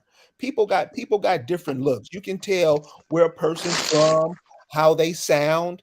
You ever hear that brother Kwame Brown? Yeah, I'm a Brown, by the way. Yeah. So you hear how Kwame Brown speaks. You hear how it sounds. You can tell he's from here somewhere. Right. And I think he says Gullah Geechee, you know, around there. They don't use Gullah, but he says Gitchy. Okay. Geechee. Gullah Okay, ain't got I nothing to got do something. with it. But Yeah. And so, yeah. I mean, you can listen to him and tell that, damn, he's from a certain spot. Right. It's not just what a person looks like, what they Accent, smell everything. like, what they Accent smell and like. everything. Yeah, what they sound like. You know, and we gotta be on top of all of that. We just go by what you look like. That's why we always lose. It's not what you about, what you look like. Long as a nigga got his fingernails polished, he look good. That's what we do. It might be funny, but this is what we do a lot. I know reality. It is funny. I know it's real because when I down here in the South where we at, you know what I'm saying, and Georgia too as well. You know, my people from up there too. Like you got people that talk more slower and more country, but when they get mad, they start talking real fast. Right. But it's country, but it's real slick at the same time. Right. You know what I'm saying? And it got a green in it. It go from and it sound geechee. You know what I'm saying? When a person gets mad, Geechee is. You know what I'm saying? Geechee really, you know It's what I'm saying? mixed, it's like Creole. But as you said, that's how my grandfather was. He's speaking fast. Speaking fast. You can catch it if you're around a person long enough. You can guess what they're saying, but shit. What they talking about? They get at you. And I get geechee with it. You know what I'm saying? I will hit you real fast when I'm talking fast, trying to get my words out real fast. And it's what it is, you know what I mean? But I know how to slow myself down. I actually had to learn in school, since you're saying this, I mean, most of us, right? And like you had to learn to slow yourself down and how you talk and pace yourself and run on sentences and all that good stuff in English and all that, right? They were teaching you. Right. But yeah, I relate to what you're saying. That's for real. You know what I'm saying? And plusly up there in the Carolinas, them people definitely speak Geechee. A couple of years ago, they had a chick, this was Mike's honey, Queen Quet from Africa. Yes, yeah, I met Queen Quet. Okay. So, he said, okay. Yeah. Mike know I'm pulling his leg, but so, and this is, I mean, I don't be no, people get over on us all the time. So this chick comes from Africa and say the Gullah Geechee, that's a place in Africa. Everybody was, that's so great. Ooh. I asked her, I said, aren't the Gullah Geechee named after the Ogeechee River? This chick disappeared. She's been questioned on it a couple of times, by the way. You know what I'm saying? I'm gonna let you know that. I know that for a fact that she's been questioned. I actually took a trip to South Carolina. Right, I know you. Baby in there? Let Mike finish.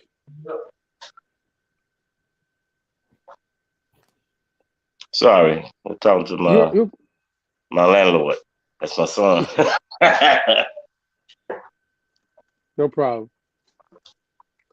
So, I miss. Go ahead. No, what we were saying. I'm glad you came back first, right? Hold on, Kerry. What were you saying before he just walked away? Because I don't want to. You were saying something before he walked away. I was saying so we were talking about Europeans, right? Coming over here. It's not going to be white no more.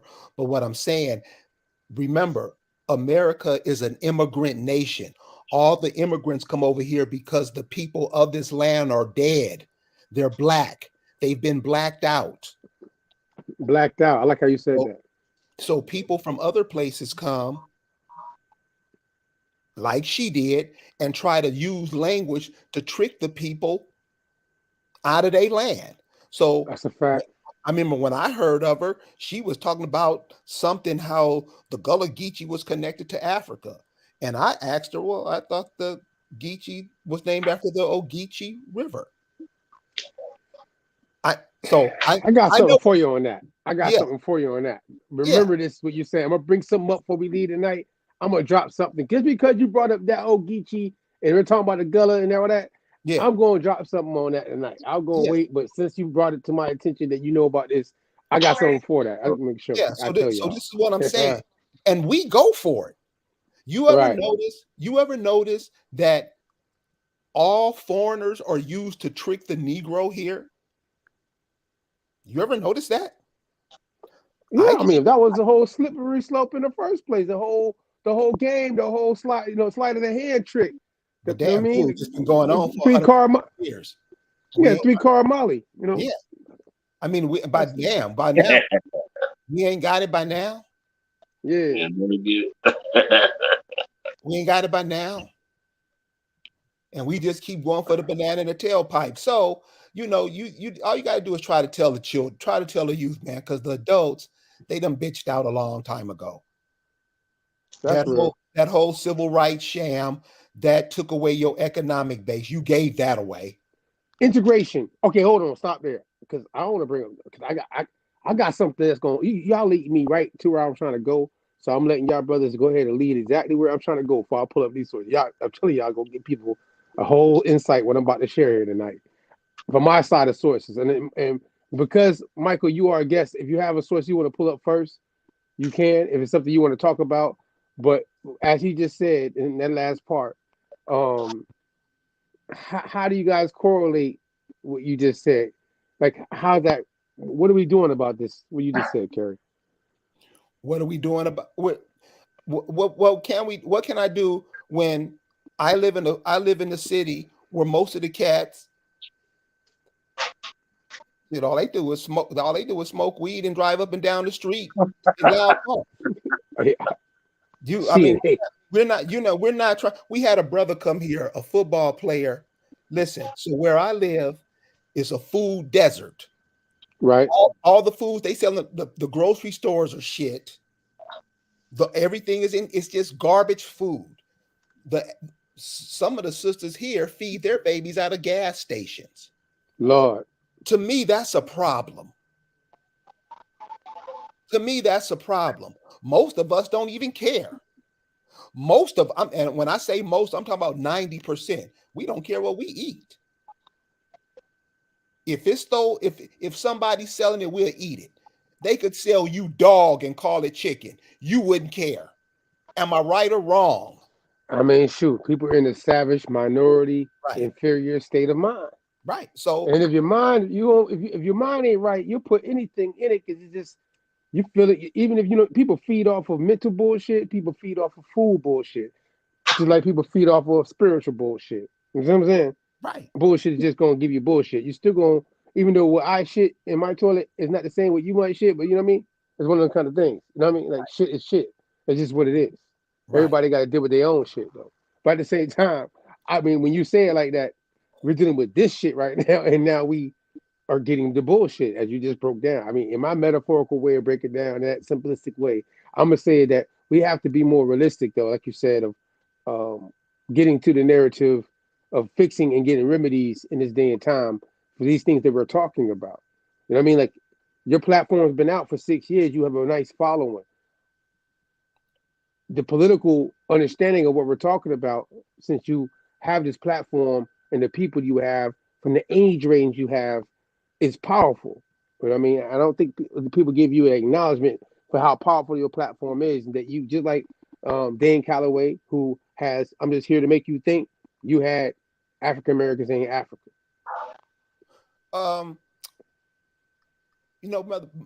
Most of us are just scared. That's what I see. We're fearful. We've been told what to do so long, we don't even know what to say to ourselves. Right. We've been told what to do. Almost any person you pick out, I don't care if they're government, the mayor of your city council, people who you look up to, whatever, they do what they're told to do. You don't figure out ways for yourself. Like when a baby gets here, a baby's looking around, seeing what his brothers and sisters are doing. Why? So he can stop crawling and get up and join them. Right. That's about the time most of us stop thinking, to be perfectly honest. Well, we're so used to so-called leaders that lead you, as in a Jesse Jackson led us nowhere. I mean, if I mention him, I cannot leave out Martin Luther King. But he did make a statement, man. He believed he led his people, us, into a burning house. Integration, man, because it didn't do a damn thing for us. Integration. Integration. That's why actually you said it earlier. How do you guys feel about the fact that your age group and how you guys seeing? Because you guys actually, like my sister, grew up. Shout out to my parents. Either way, come from that generation that lived in that time frame of integrate. Like this is when everything's going down. Like lived in the '60s when Martin Luther King was alive and Malcolm X is alive, and all these movements are going on, and these marches are going on. How do you guys look at that time frame with the integration and segregation? Do you guys, if you guys could go back to that time, would you make the decision to not integrate if you had the power to move in that manner? I'm asking y'all. Hell yeah. It killed us, man, and not the integration part, right? To the Brown versus the Board of Education. Yeah, that killed it. That killed it because because now you going to them to learn everything. You stop teaching each other. Right. If you look at the grandmothers, and I say the grandmothers, the great grandmothers who are in their 70s on up. If you look at their handwriting, look how neat their handwriting is. Right. It's nice form. Why? Because they were being taught by the brothers and sisters in their own neighborhoods. Right. They had their own schools. They were critical thinkers.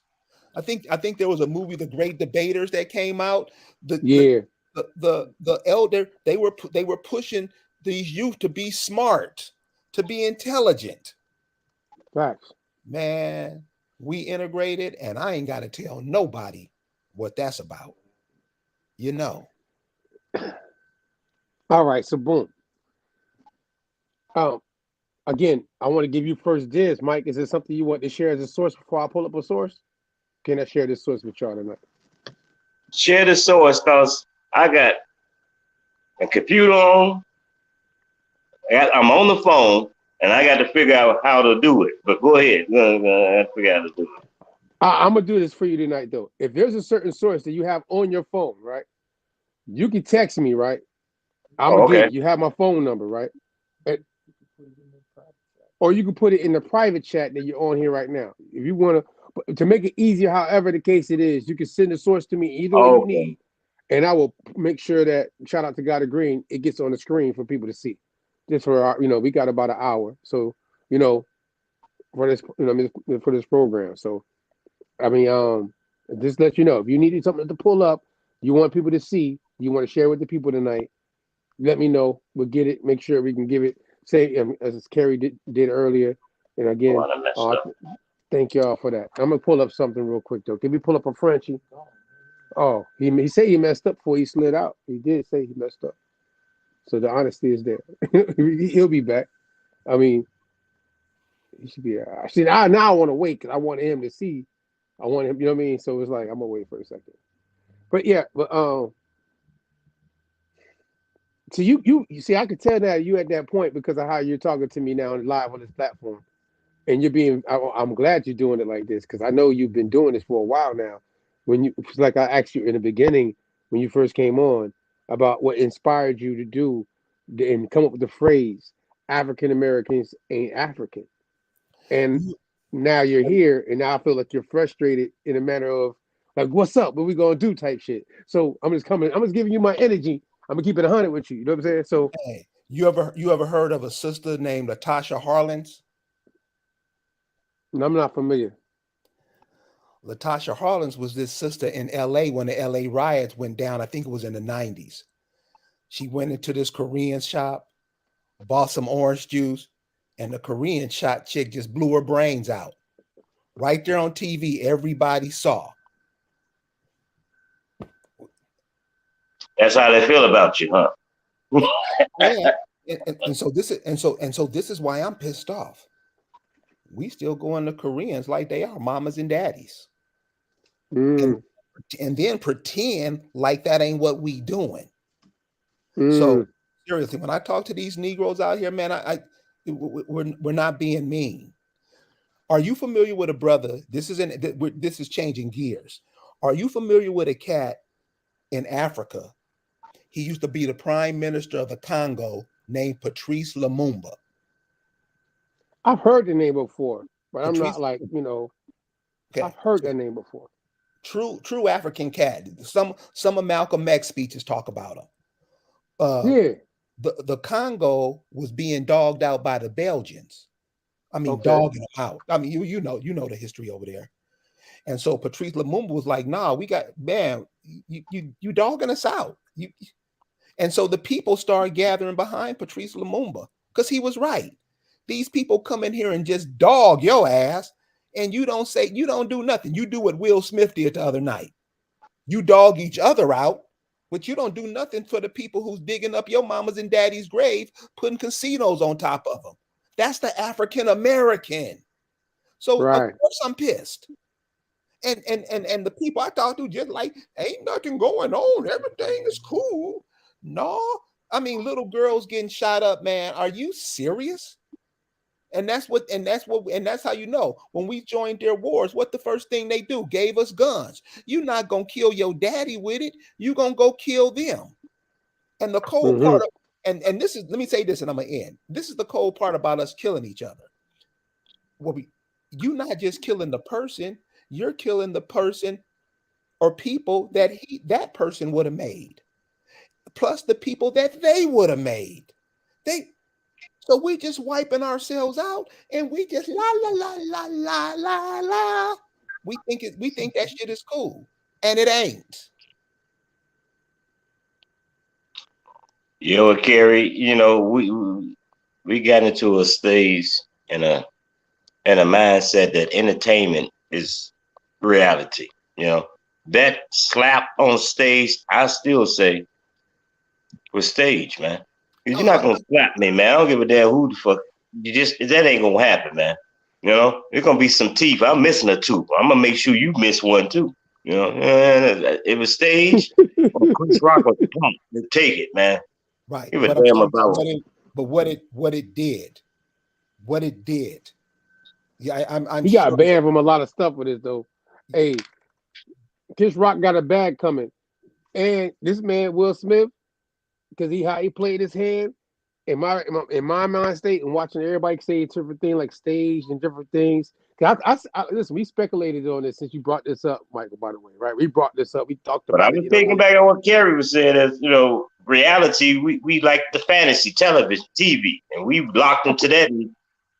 More Hollywood. than reality, man. So right, it's Hollywood. But like you said, I mean, the average person is not gonna get smacked. You know what I mean? Like, and just sit there. It's not happening that way. But obviously, in Hollywood, there's a whole code of ethics and different things they got going on. And people might have to look at it from a stage standpoint, to also the fact that this man, I really was just reading this earlier today, that this man, Will Smith, has been hit and been kicked off of a lot of different movies, different Netflix shows, things that he was doing in production. He's taking a lot of hits from it. So I don't know. That's why it makes it real, like how you said it could be staged, because how does Chris Rock just stand there and get smacked after he's doing a joke, and then Jada got a whole red table conversation coming out talking about he didn't need to go do certain things. It's just everything's fishy. I don't know. I like fish, but I don't like when it's fishy. I ain't gonna front. You know what I'm saying? So at the end of the day, I'm just being real. Like, something don't add up, but it's not my business. So like you said, it's Hollywood. It's not my world. I don't live in that world. I don't know them people. I don't really try to get too caught up in it anyways. It's not going to do nothing for me. You know what I'm saying? But it's a distraction at the least either way. If it was real or not, it's still going to be a distraction to us who buy into it, and it's not doing nothing for what we got going on. You know what I'm saying? So at the end of the day, it's no for me to speculate. It's not. Everybody can have their opinion though on it. I don't get caught up in that. But what I want to do is tell you this, because it's going to be a factual situation that I'm going to show y'all tonight on this word, and I want to put it. You know what I mean? And I've been asking people to come and give me and be able to debunk what I'm presenting for the last 8 weeks with this term African. And since Kerry Davis, Indigenous One tonight, joined us, and we have, African Americans saying African, right? Because I mean, when you said that, before I go into this, I'm taking it from when I heard the phrase that you were saying, like basically a person that today we call African American and describes themselves as that did not come off a ship from Africa. Am I right in a very simple concept of things? Right? I'm right? Okay. I got that when you said it. You know what I'm saying? And it related to me. It related to me a lot. I'm like, yeah, I agree 100% with that whole narrative. Yes, just because they have labeled you an African American does not mean that your ancestry and your origin story came from being brought on a slave ship by some Caucasians. No, and no offense to no white people out there listening to the show. I'm just telling you the historical standpoint of the truth. At the end of the day, how I feel from my standpoint of historical references. You know what I mean? Even from white people telling this story themselves, saying that's not what happened.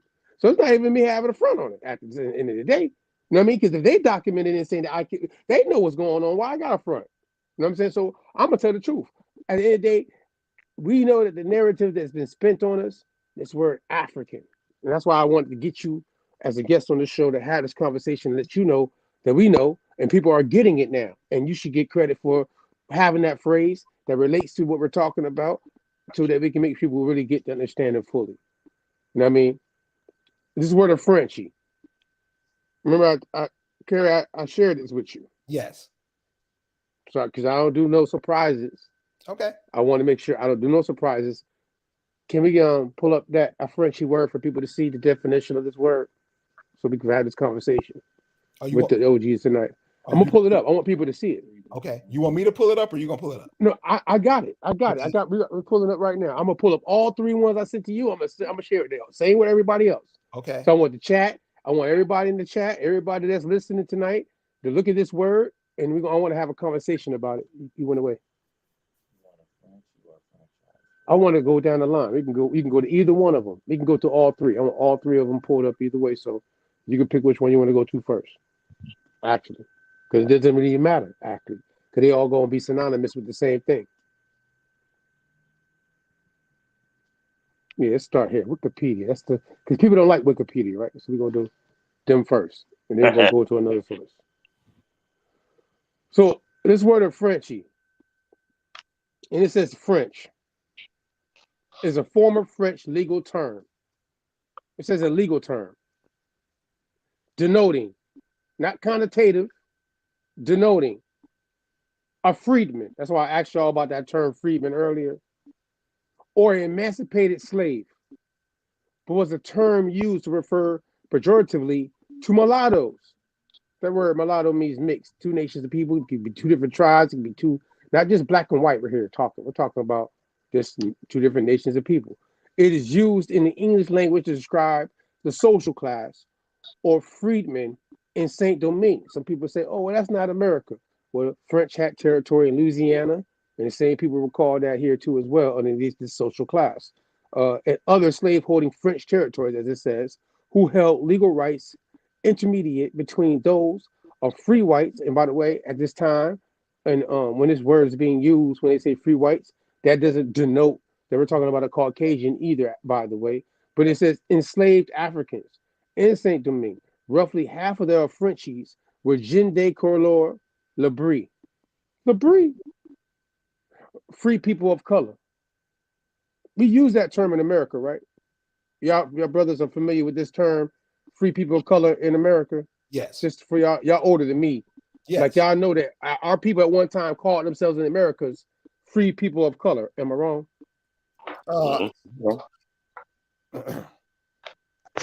So if we're in Americas, and we've all heard this term before, colored folk, right? Negro, black, and then obviously later we get this word of Frenchie, or African, I should say, because that's what we're used to hearing, right? African and then prefix in front of American.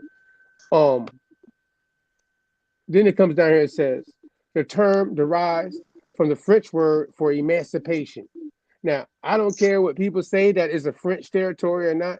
The Americas has a history dealing with Abraham Lincoln and him dealing with the word emancipation. And this word emancipation is a legislative level term dealing with on a legislative, meaning not your private situation, not manumission, but emancipation, because we're dealing with on a legislative level. So, enfranchisement And for those, because might be the first time understanding this word, you take that AF off of it, you got franchise, and then mint. So a franchisement or enfranchisement in terms of political rights, it says. But their franchisees were barred from their franchise. See the word franchise?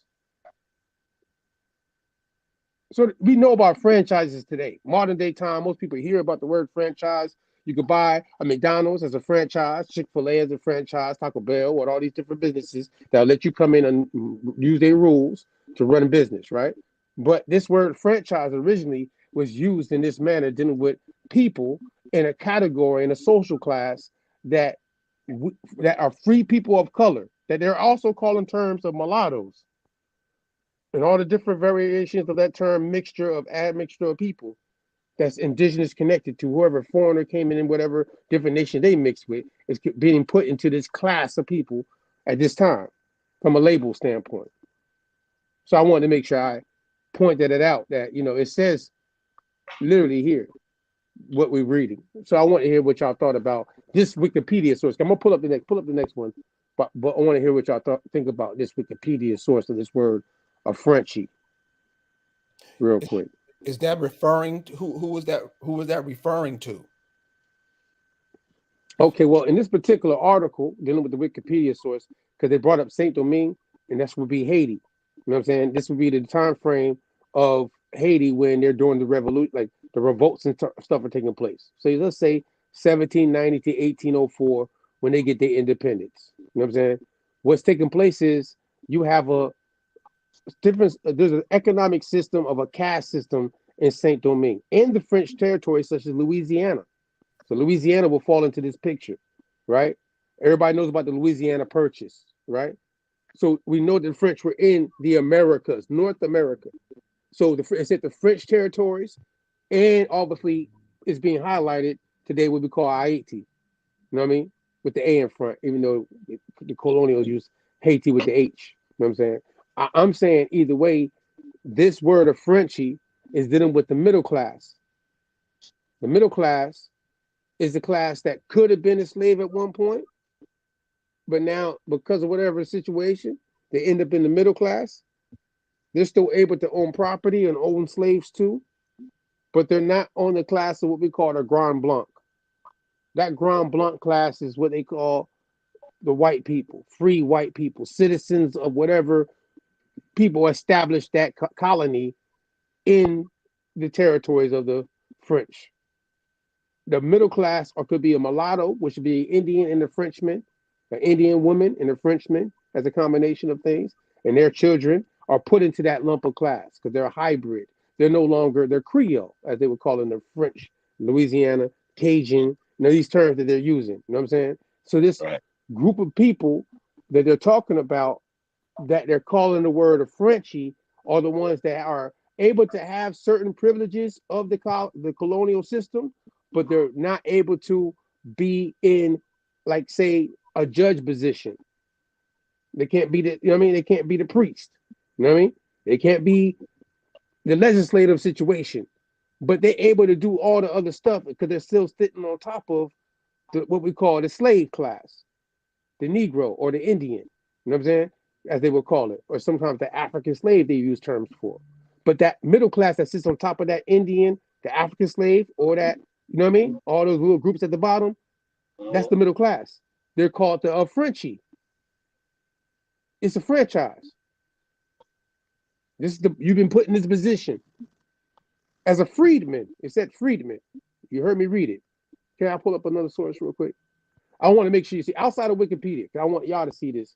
That OGs, I know y'all, you know what I mean, this term and what people be debating about. So I want to pull up another one real quick. What source is this? It's dictionary.com. All right. So there's the word. I gave you the French, so I ain't being biased. I now give you a franchise with the same spelling. AFFRANCHISE.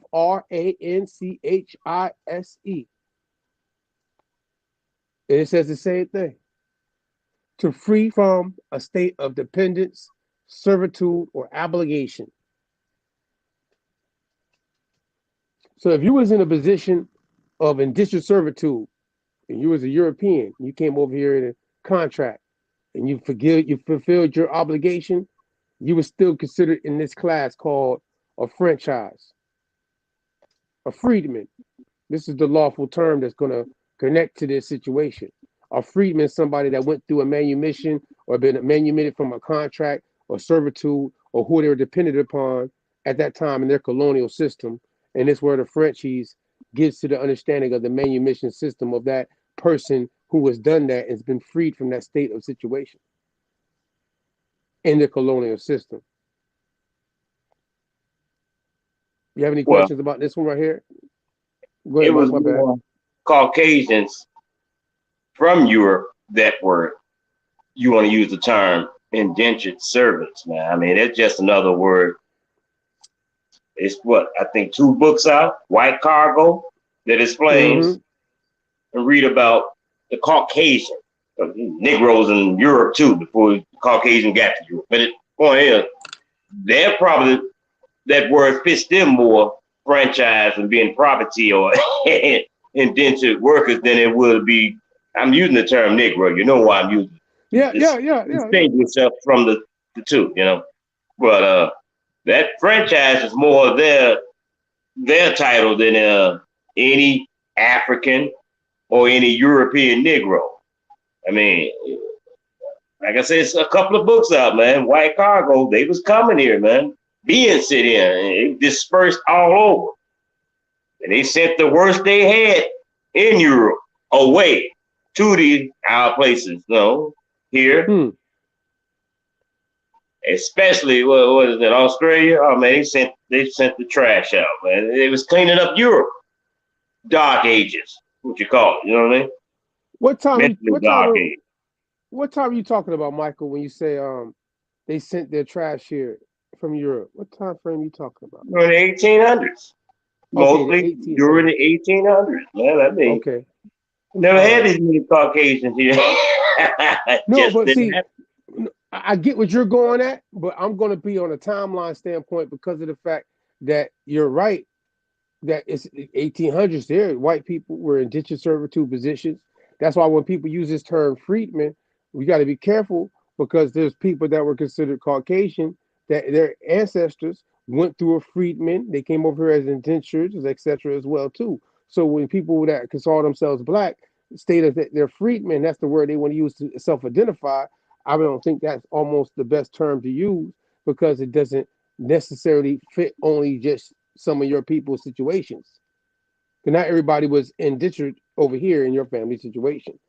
But we know, like you said, these people, white cargo, cargo meaning property, came in some kind of contractual obligation that they had to, you know what I mean, free themselves from. Just like some dark-skinned people did too that came over here from Europe as well. I'm not denying that part.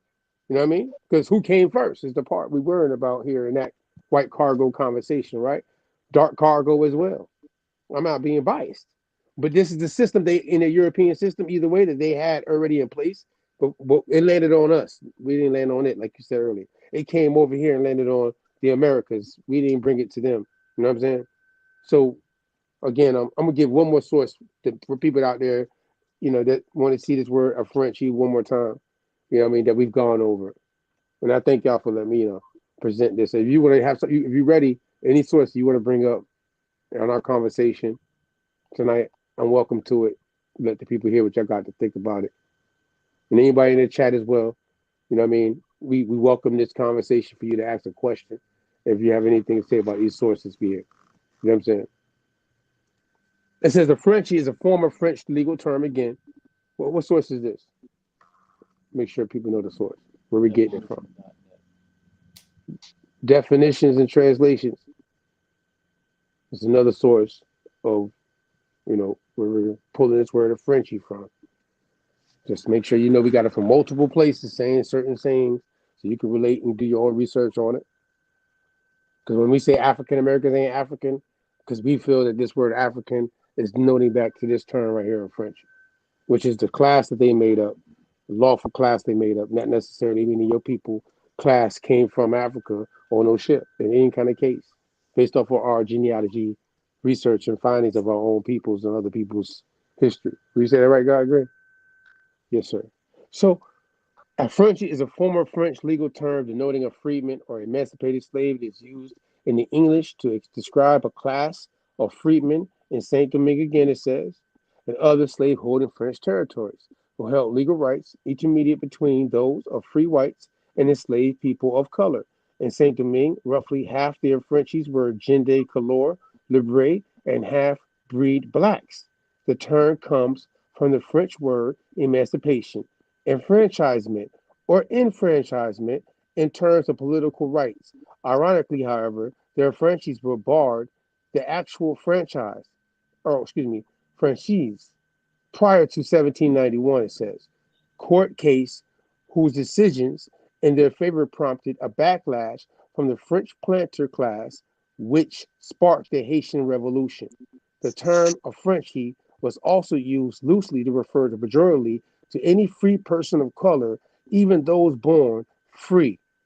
The affranchis had legal and social advantages over enslaved Africans, and because of distinct class in the society between whites and slaves, they could get some educations, were able to own land, could attend some French colonial entertainments. Sons of planters especially tended to share in the advantages of class and property. They considered themselves above the petites blancs, shopkeepers, and workers who nonetheless had more political rights. I'm going to yield there. I want y'all to tell me what you think about this. This is the whole word Frenchy, that this word African and the word Afrique. By the way, when you look up for everybody out there, because African or Africa, etymology.com, Africa, the last word on the page is going to be that word Afrique, Affrike, and that's the old French, and this word of Frenchy is the new French.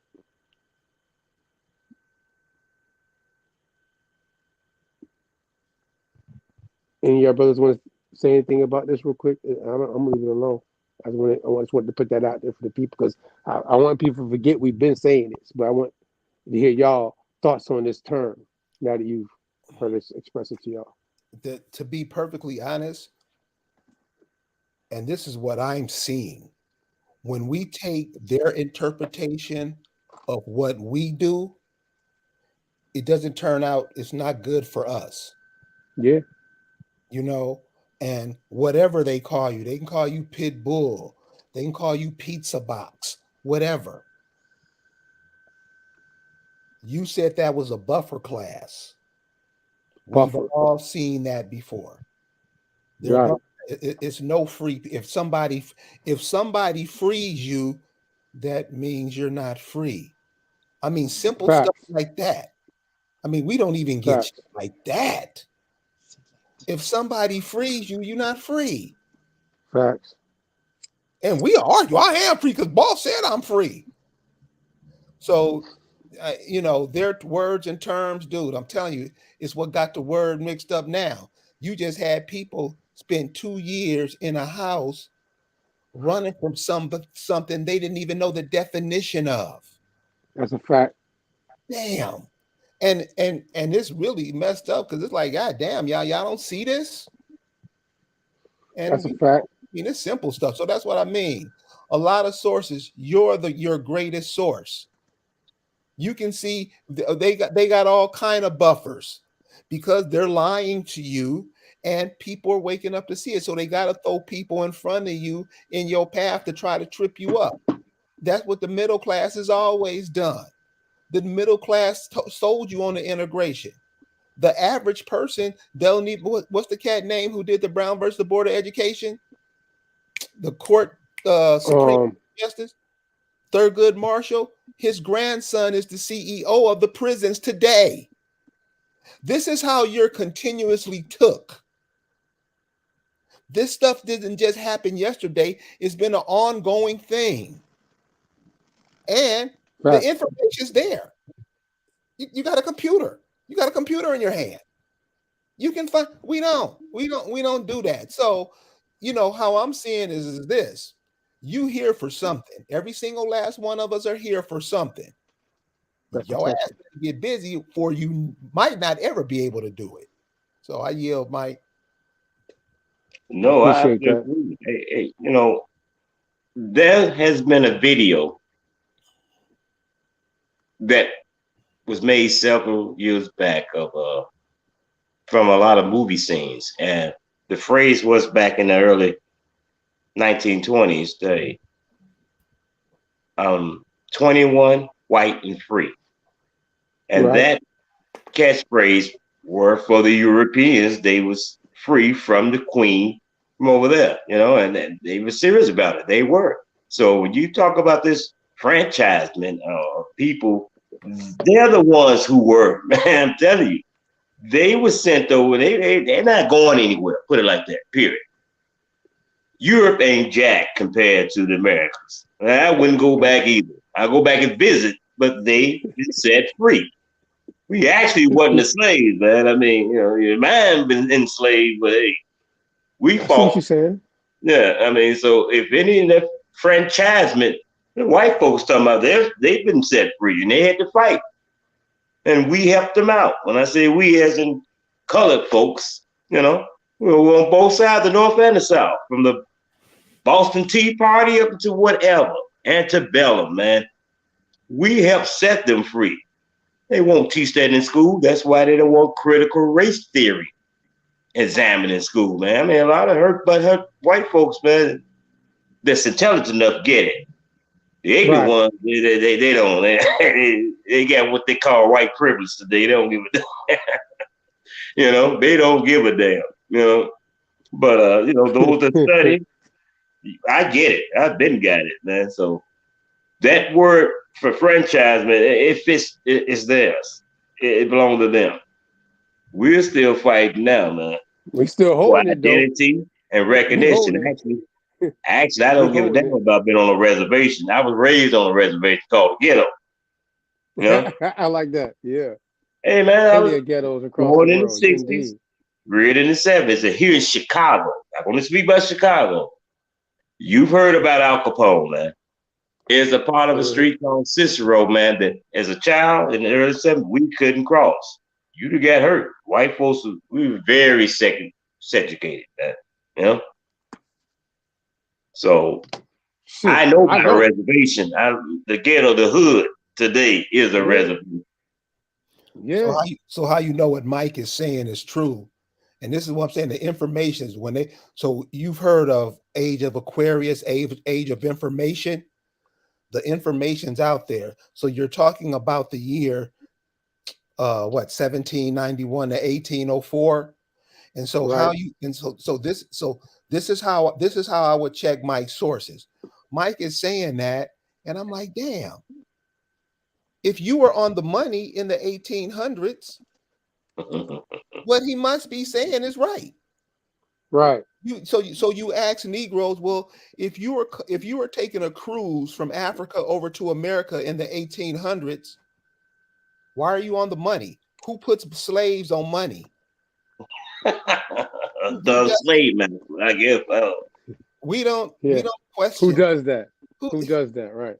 Who does that? And since we don't ask questions, since we don't have conversations like this, damn near every time we open our mouth, we should be having these type of conversations instead of the dumb shit that we normally talk about.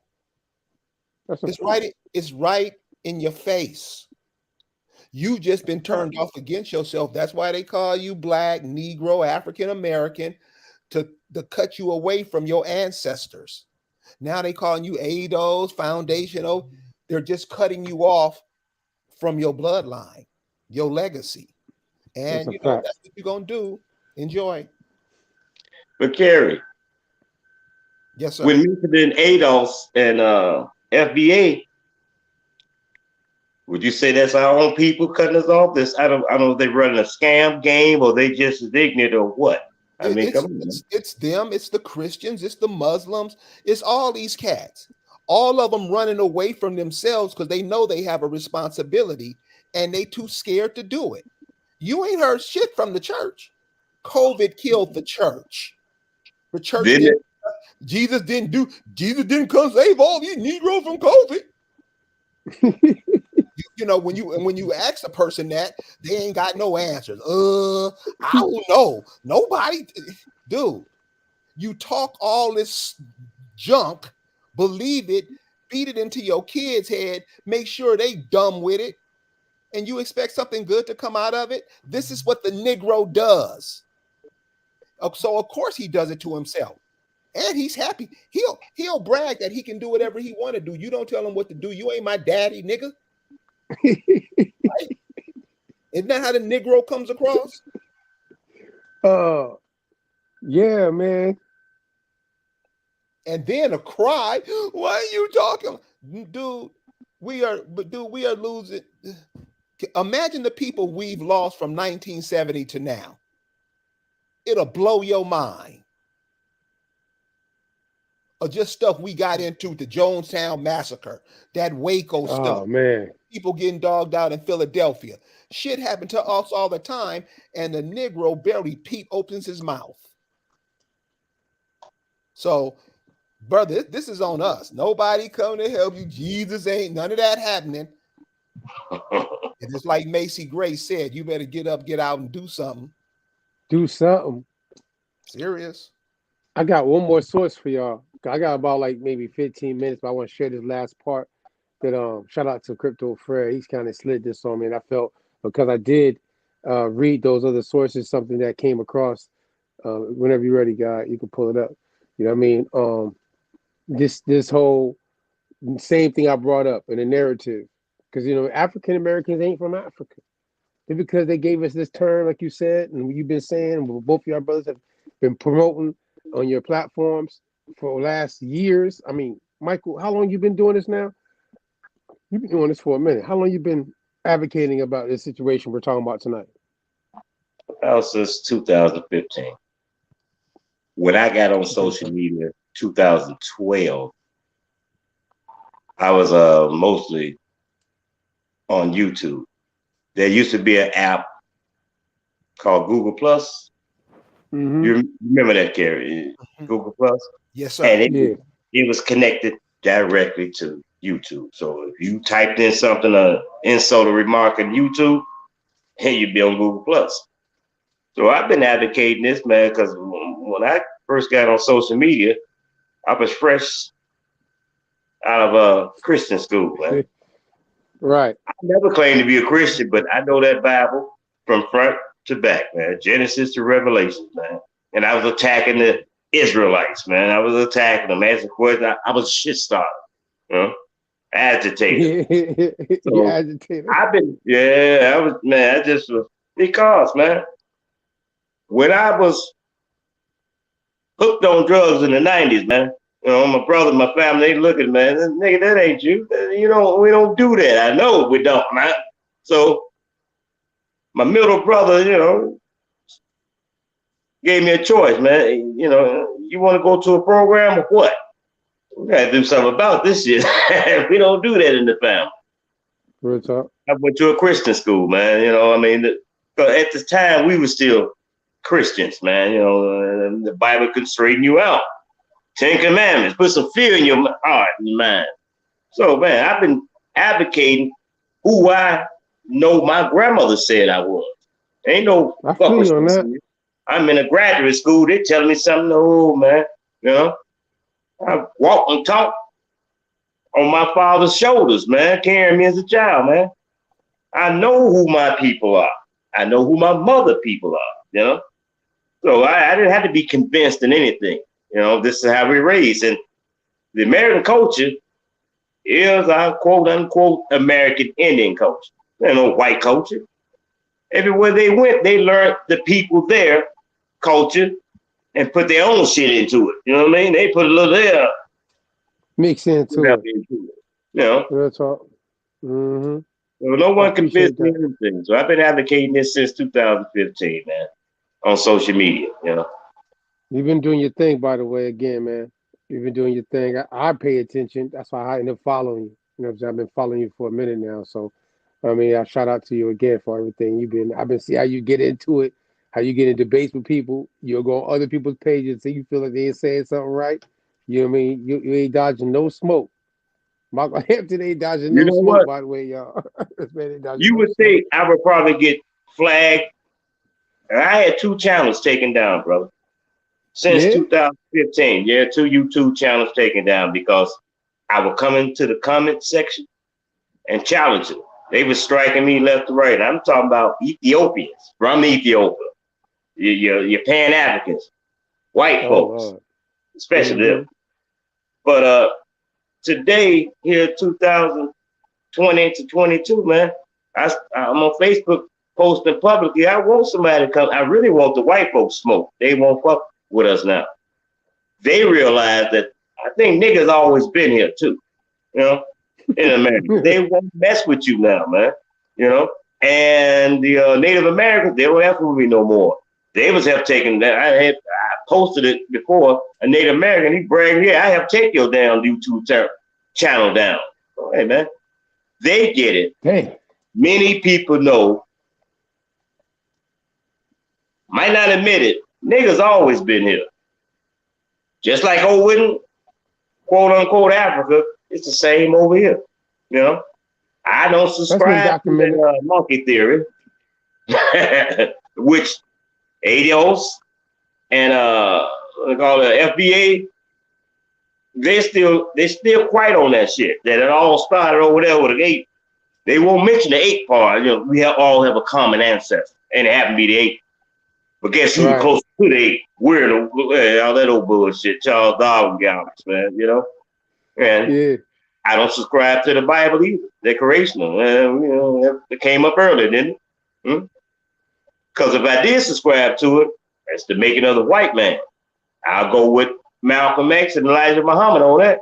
That's the making of the white man. If you want to put that into the, you know, pot and stir it around, they don't want to hear that either. So, no, I've been doing this. You said that.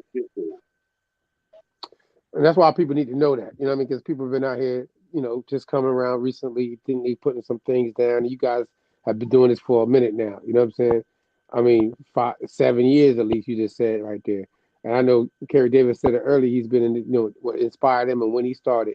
I want to share one more source, and then I'm gonna let you guys give the closing, you know, your closing remarks, and hopefully I can get you guys back on here at another time too. But, you know, we only do this from 8 to 11 each and every Sunday. Usually, again, shout out to Super Blaze. He was sick. That's why we didn't have our mix today from 8 to 9. But usually we have special guests from 9 to about 11 o'clock each and every Sunday on different topics such as these things. We thank everybody from wherever they're tapping in from that comes in and listens to our conversations and engages with us, especially our guests that tap in and give us this information as well. We give it that source real quick. This source is the last part, dealing with the Dred Scott. And it says here, excluding Indians not taxed, Dred Scott, Standing Bear, Elk, and legal status of Native Americans in the later half of the 19th century by Brad Tinnot is his introduction. You can't zoom in, can you? You can't do that. You can't help my eyes a little bit because people might, you know, just, yeah, there you go. Boom. It says, throughout American history, the federal government has failed to follow a consistent approach in determining the legal and political status of individual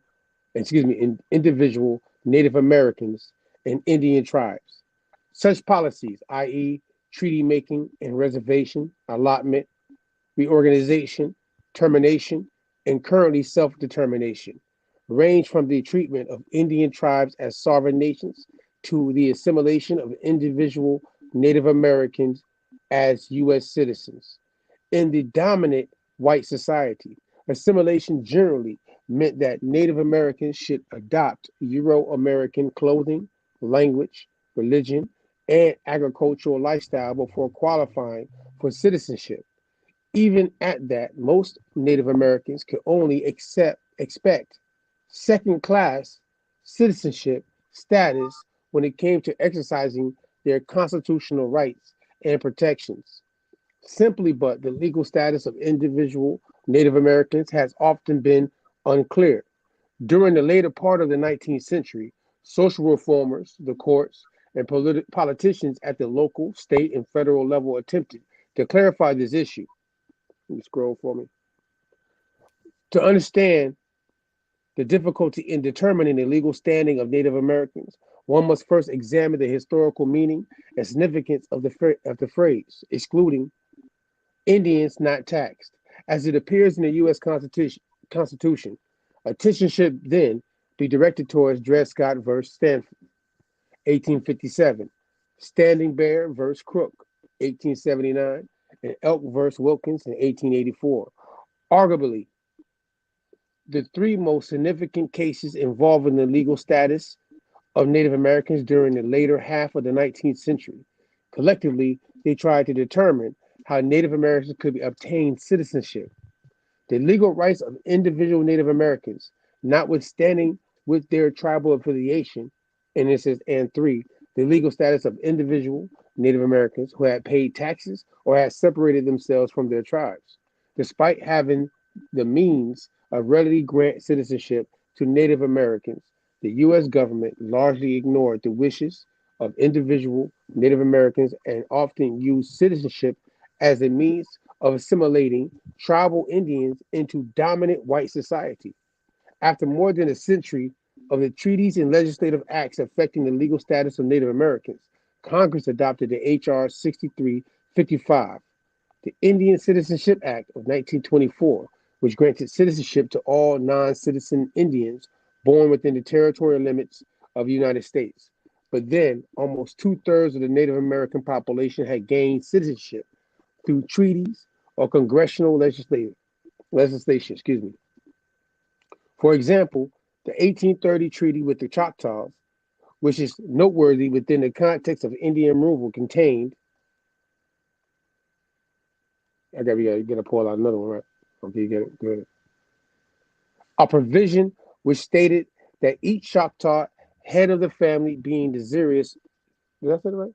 Desirous, I said that wrong. See, desirous to remain and become a citizen of the state shall permit it to do so. Likewise, in 1887, General Allotment Act declared every Indian born within the territorial limits of the United States to whom allotment shall have been made under the provisions of this act or under any law or treaty who has voluntarily taken up his residence separate and apart from any tribe or Indians therein, has adopted the habit of civilized life, is hereby declared to be a citizen of the United States and is entitled all rights, privileges, and immunities of such citizens. The prospect of citizenship, it says, however, did not necessarily guarantee the Native Americans actually gained it, or if they did, that they enjoyed the same rights and privileges as other United States citizens. You said U.S. citizens. Consequently, whether a citizen or not, the actual legal status of Native Americans remained controversial well into the 20th century, long after our passage of the Indian Citizenship Act of 1924. Then it goes into something right here. I think we're almost there, right? That's what I'm trying to get to. If I remember, read this. You might be going a little past tonight, but I'm going to read this. I want y'all to tell me real quick before y'all leave me tonight about this part. The phrase excluding Indians not taxed appears in the Constitution in regard to determining the appointment of taxes and representation among the states, but little is known about the intent of inserting this clause into the governing document. Even James Madison notes of debates in the Federal Convention in 1787 makes only casual references to it. Although little is known today about the debate surrounding the wording of the phrase, assuming that there may have been at least some discussion on the topic. The meaning of those four words became the focal point in trying to determine the legal status of Native Americans. At best, historians and legal experts, I'm trying to get to this part, today can only educated guesses to explain the rationale behind the origin of the phrase.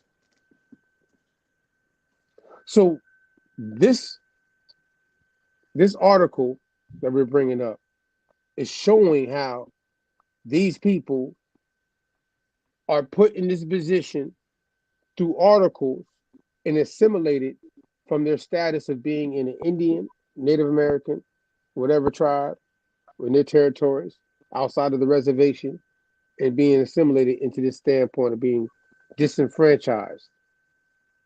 It should be the word I want to use.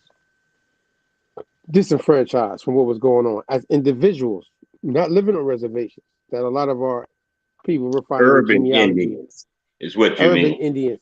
Yes, sir. Yes, sir. I'm glad you said that. Yes. People that's not living on the reservations, like you said, like they're in this status. This is what they were living already. This is where they were already at. And this system literally is breaking down literally, how these people got disenfranchised or Frenchy and assimilated into this social class, even if they never went through any slavery in the area they were at or anything, they got lumped into this class. This class. Exactly.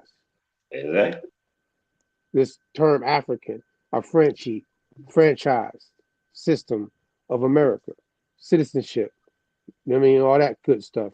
And then you being brought in because you were originally a citizen, but they had to give you some kind of rights to move around in their system because of the fact that they trying to get taxes and they trying to collect money and all that kind of stuff.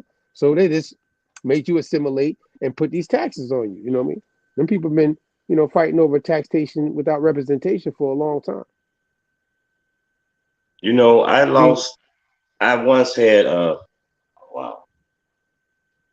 link, a book that stated, as long as you remain on the reservation, you were an Indian, untaxed. Once off the reservation, you're a Negro, black, colored. I mean, I wish I could bring that up, man. But as long as you're on a reservation, you are what they are, whether it's Choctaw, Chickasaw, Cherokee, or whatever. Once you come off that reservation into the mainstream, no, you a nigga. I don't care what you're trying to say you are. You're a nigga to me, goddamn. You're treated like one, So that applies to the reservation. But for the urban Indian, I'm taxed. They've been taxing me for years, man. Some people would say though, man, I wish I had more time. Some people would say because you said urban Indian, all the people that's living in the urban areas that have that genealogy roots in indigenous to this area, but they got assimilated into areas that they were living in. How does that work? You see what I'm saying? Because like if you've been assimilated with every area from the islands, South America, North America, and you live in these more urban areas now today, and your roots is necessarily, it might call you mixed in some cases too, whatever mixture took place. Either way, you always been in this area, your family type roots. But now you've been assimilated to this term that Kerry Davis has coined. That's now I feel very, very popular. African Americans ain't African. Kerry, anything you want to say before you leave us tonight, man? I thank you for your time. Yeah, man. By the way, I think like with the last piece you just read, what it does is a whole bunch of confusion because Native Americans, those are foreigners. They're not from here, and they make up terms to make you think what you call Native Americans. They're not Choctaw. They're not the people from all these places that you talk about. They're from Siberia. But they go ahead and put these new words in, and since we don't speak our own language, since we don't figure out what they're talking about, Native Americans are not you. Native just means born. That's all Native means. You're born here. Nativity theme. But I'm not even going into the fact that them talking about the Mongoloids. We're talking about us right now. When I say you said urban Indians, I'm talking about the urban, like black, like they call us labeled the ones that are called black Indians now. People that like they call Negroes. I'm talking about us that fit into the same situation that were living in these areas that were being called whatever tribe they were a part of in their history, living in that area, in their areas, being assimilated into the system of what we're talking about. I ain't even dealing with them. So you're nobody saying, else. I'm talking about us. So you're saying, so you should, so this is what you're saying. The people who have been turned into all these terms, your question is about what? What's the question? These people who at whatever tribal, clan, band, territory that their people were living on, when this system of what we call America used these laws and passed these laws in all these areas to assimilate us into this situation, to be taxed, disenfranchised, and then franchised into a brand name that today is called African, when you necessarily weren't brought from Africa, but you are now in the system of somebody that's taxed and lumped into a status that somebody that was in that bracket to be now taxed and moving around in that system. Even if your people were considered Choctaw, you know what I mean, whatever it might have been, outside of the 5 civilized tribes. If you did not move at a certain time frame in the South, you were assimilated into what we call the American system. But this is that system we're ringing around. Yeah, but not everybody does that. You have Of a whole course. bunch of people that don't pay taxes. You have a whole bunch of people that Right. hook up with People their. were able to dodge it. No, Right? I mean some people were used to be taxed, but now they found out and they just repatriate themselves back to themselves. That's you even got other people trying to call themselves you. I mean, got your president that hadn't paid taxes in years. Huh? This is what I'm saying, Hey, man. Trump said it. Trump said it. I'm just he ain't paying no damn taxes. He didn't go to jail though. Hey, but What's that's a whole movie nother star? conversation. See, that's a whole nother conversation, because representation without taxation without representation is that point. I just want to put that out there. I you know, because I know I ain't got that much time. Shout out to the Media Lounge for letting me go over tonight in this conversation. But real talk, like, I thank y'all for coming on tonight, man. Before y'all slide, is there anything that you guys are both doing right now that you want people to be aware of, and let the people know before you slide on us tonight? Thank y'all. One of the things you might want to start doing is these governments that are set up. Remember, they were set up by you, your assemblies. Your assemblies are the underpinning of this government. That's where they got these governments from. They didn't come over here from England with all this stuff. They got it from you. You have to learn how you set it up, what you had, what they copied, because it's yours. And you all of us need to start manning those posts and support the people who are out there doing those type of things, because they're normally 1 or 2 or 3 people, and that's it. Because we are not doing what we're supposed to do as a nation of people. And if we're gonna keep letting this government run us and pimp us like we doing, we shouldn't open our mouth to say shit. All right, hey, you kept it raw the whole time. I appreciate your honesty. That's why we need to hear it sometimes. Some people want to hear it sugarcoated, it be in their feelings. Some of our people be in their feelings when they hear these conversations like this. But you know, this is real time, and thank you again, man. I appreciate you. Shout out to African Americans Ain't African. Kerry Davis, the indigenous one tonight, tapping in with us. Michael Hampton. Hey, man, shout out to Michael Hampton first, too, because you put the alley-oop for me to have this conversation with the brother tonight. Now, I really hit you. You know, I keep it real. I hit you, and you the one that reached out to Kerry Davis, was like, man, I want to. You said, can I bring a guest? I said, your brother, if you want to bring a guest, I'm gonna let you bring whoever you want to slide on. I ain't scared of bring. Actually, I ride shotgun with Kerry. Kerry don't do too much debating, man. You put it out there, you leave it alone. You know, I gave you the information. That's it. Me, I like to debate. I mean, it's not a debate tonight, but I'm the one to do heads. Hey, I got a shotgun. Goddamn it, we'll know how to use it too. Hey, listen, this wasn't a debate. Exactly, y'all knew that y'all weren't coming on here to debate with me. I mean, y'all know. I know. I'm just saying. So, Kerry, he just straightforward. Me, you go do what you gotta do, Kerry. I'm handling this. That cat, man, get the fuck out of here with that shit. Fuck that on. Slap security at the door. Security at the door. Stop playing, brother. Good luck to you and your platform. Much success to you, and continued growth. Appreciate you, Kerry. And same to you for everything you've been doing too. I'm gonna tap back in with you. You might have to come back and debate somebody, because I'm just talking shit. I'm just serious. No, I got to get this together. So I'm on the phone, and I got my computer right here, man. So I got to figure this. I know you was ready. I'm gonna help you out. StreamYard out, man. You know, I got you. Kerry and I used to do a podcast years ago, right? Years ago, man, and it didn't work out. Anyway, our producer was tripping, but anyway.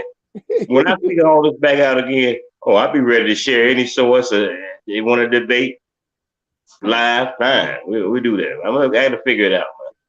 Hey, I really put this in the even though you fall into the series still, because I feel you guys have enough information people can go back to and find you guys on Facebook to really see that you guys have been putting out sources. So I think you guys have a track record that where people should already know. That's why I'm shouting y'all out that way. So this is like an autonomous convo for me. Feel me, God agree? This is like our autonomous convo we have with people, and we want people to be raw with us the first time we talk to them, so people know what they're really dealing with. So when we have to come back and have a conversation with y'all, for anybody that might have came to us after the fact and said, well, we don't agree with he said this or that, then we can bring you back on with them and see what happens, because we keep it real live.